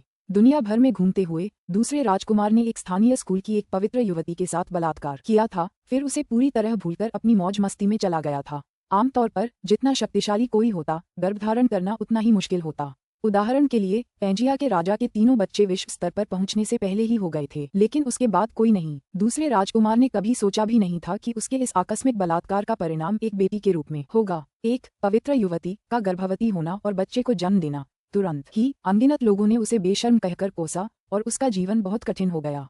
परी लिली सॉफ्ट अपनी माँ के पास पली बड़ी थी। उसने अपनी माँ को प्रताड़ित होते, मारते और कोसते हुए देखा था, जब तक कि उसकी माँ ने अंततः आत्महत्या नहीं कर ली। इससे फेयरी लिली सॉफ्ट को अपने पिता के प्रति असीम घृणा महसूस हुई, जिनसे वह कभी नहीं मिली थी। इसके कुछ समय बाद पैंजिया के राजा ने एक ऐसा जादू किया जिससे उन्हें पता चला कि महल के बाहर उनके वंश का एक सदस्य मौजूद है। उन्होंने अपनी इस पोती को ढूंढ निकाला और उसे वापस ले आए। परी लिलीसॉफ्ट की स्थिति तुरंत ही आसमान छू गई और वह उस स्कूल को आसानी से नष्ट करने में सक्षम हो गई जो उसकी मां के लिए एक दुस्वप्न नरक बन गया था। हालांकि उसे अपने पिता, दूसरे राजकुमार, के प्रति और भी ज्यादा नफरत हो रही थी। वह किसी सांप की तरह अपने मौके की ताक में बैठी थी। आखिरकार उसका मौका आ ही गया और उसने पूरी तरह से तैयार न हुए राजकुमार को अनंत दुख के सागर में भेज दिया। हालांकि पेंजिया का राजा दूसरे राजकुमार को बचाने के लिए तुरंत पहुंच गया, फिर भी उसने अनंत दुख के सागर में पूरा 1 घंटा बिताया था और नतीजतन वह पागल हो गया था। पेंजिया का राजा इस बात से बेहद क्रोधित हो गया था। हालांकि शाही कुल में बहुत कम सदस्य थे, इसलिए उसे मारने के बजाय उसने उसे एक कारागार में कैद कर दिया था। पेंजिया का राजा वाकई अद्भुत है। वह कुल 12 अराजकता लोगों पर विजय प्राप्त करने में सक्षम था। वास्तव में उसने कम से कम 3 विश्व स्तरीय विशेषज्ञों को मार डाला है। निंग मन ही मन चकित था। एक अराजकता लोक के जन्म के बाद वह समय के साथ धीरे धीरे बूढ़ा होता जाता और फिर नष्ट हो जाता। हालांकि उसके विनाश के बाद एक नया राक्षस देवता जन्म लेता जो एक नया अराजकता लोक स्थापित करता। इस प्रकार पेंजिया अराजकता राज्य वास्तव में बहुत लंबे समय तक एक बहुत बड़े क्षेत्र पर शासन करता रहा। वह पंगु और मदर नुवा जैसे स्तर के किसी व्यक्ति को मारने में सक्षम था। पेंजिया का राजा एक राक्षस देवता और एक की रिफाइनर दोनों है।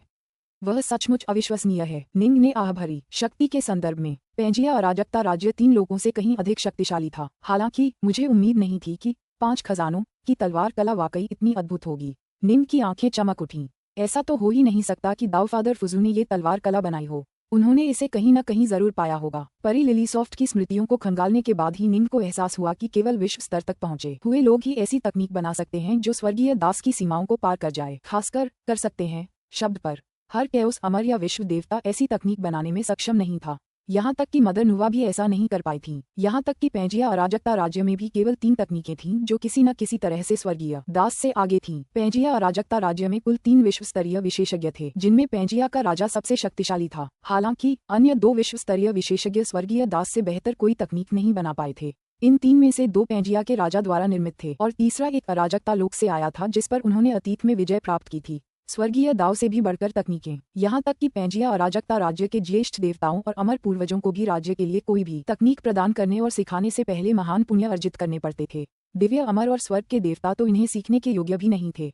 सच्चे देवताओं और अमर पूर्वजों के बारे में क्या, उन्हें अद्भुत प्रतिभा, अत्यंत उच्च पद और राज्य के लिए अनेक योगदान देने के बाद ही कोई तकनीक सिखाई जाती थी। जिन लोगों को इन तीनों तकनीकों में से एक भी सिखाई जाती थी, उन्हें जीवन शपथ लेनी पड़ती थी कि वे इसे किसी अन्य को नहीं सिखाएंगे।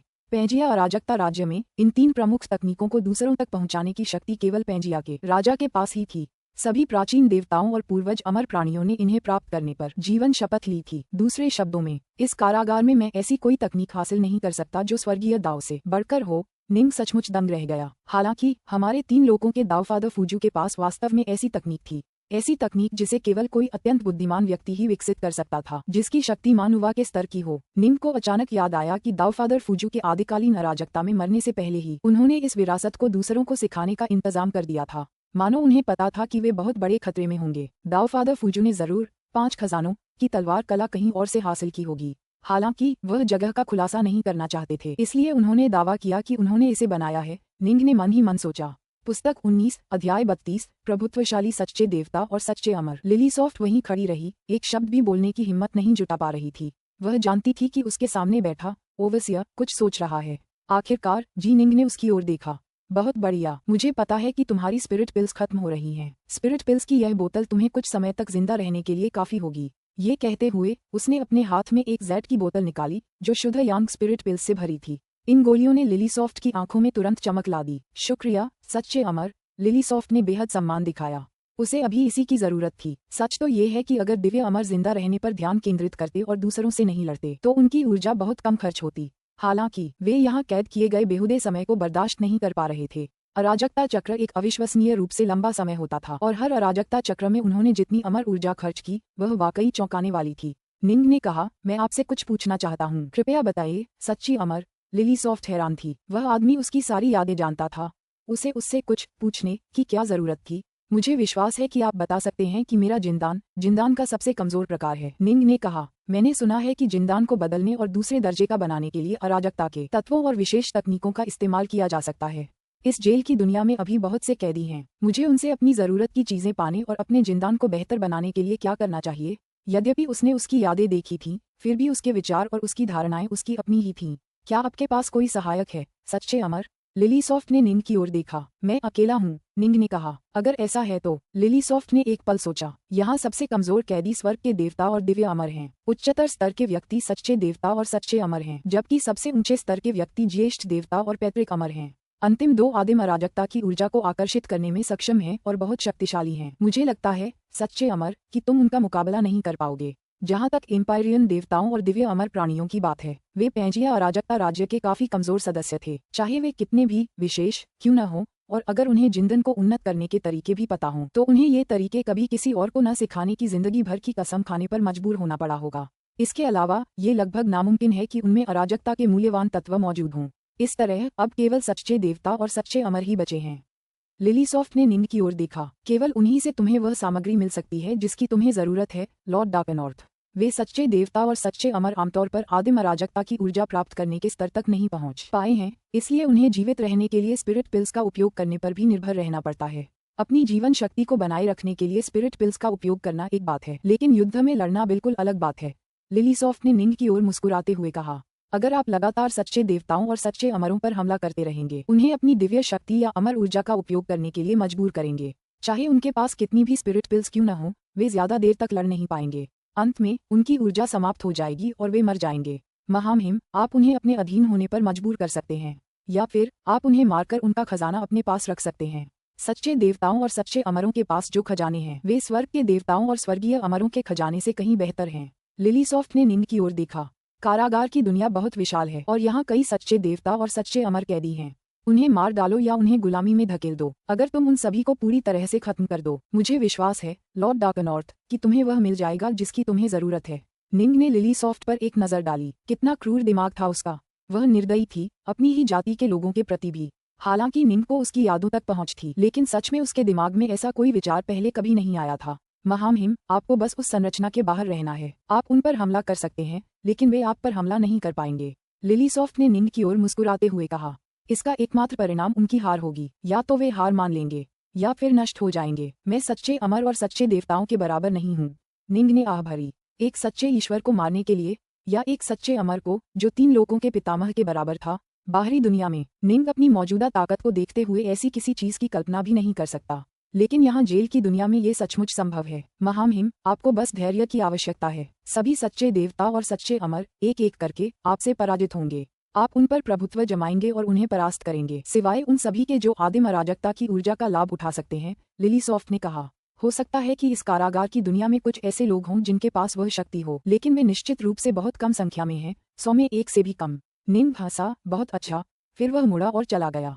समय बीतता गया। निंग ने एम्पायरियन देवताओं और दिव्य अमरों को खंगालना जारी रखा और उनमें से 6 और देवताओं को मार डाला। उनमें से 2, जब उन्हें पता चला कि पैंजिया अराजकता राज्य का पतन हो गया है, तो वे उन्मत्त हो गए और निंग को मारने की कोशिश की। हालांकि निंग 8-9 रहस्यमय कला द्वारा सुरक्षित था। वह ऐसा व्यक्ति नहीं था जिसे वे मार सकें।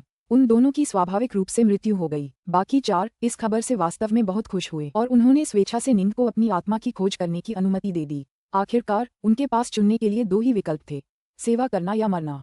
वे जानते थे कि क्या चुनना है। निंग ने कुल 5 एम्पायरियन देवताओं और दिव्य अमर प्राणियों की स्मृतियों को खंगाला था, जिनमें लिलीसॉफ्ट भी शामिल था।